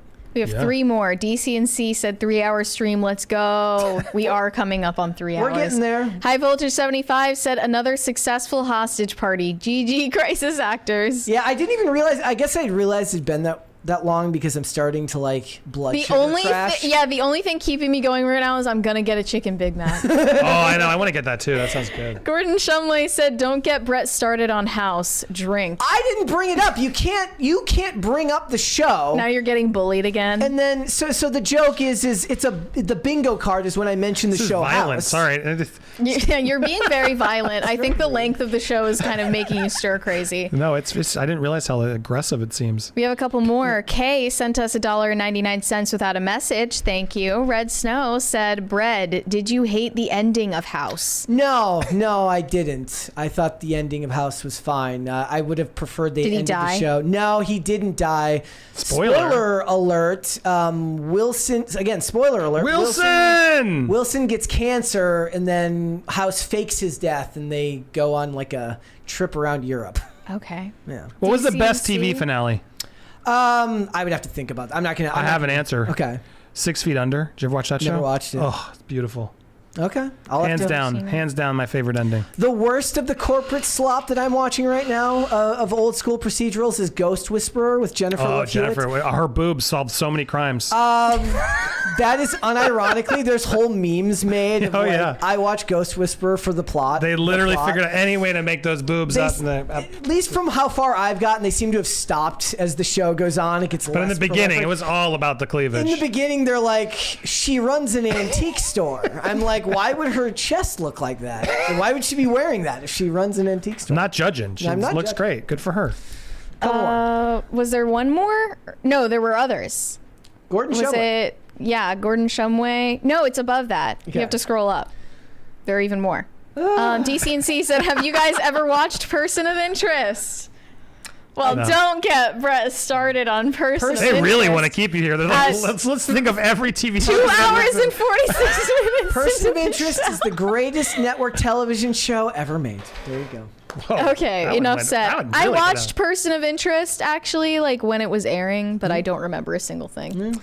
Shane H. Wilder said, "Go get the chicken Big Mac from Trump." I wish that would have been iconic. How did you Oh, get he into the wasn't. drive-through line? How did they like select who They could had go? to. I'm they sure had it was to pre-screen- predetermined. They had Yeah, to yeah, pre-screen yeah. him to make sure. Somebody's like, "Well, why would he pre-screen people?" Like they tried to kill him twice. Of course, Well, they pre-screened it. Yeah. How do you pre-screen to make sure? That's They like check their order. Like that doesn't seem like something you would Yeah. order, sir. Check I'm the sorry. car, I you've guess. Been, yeah.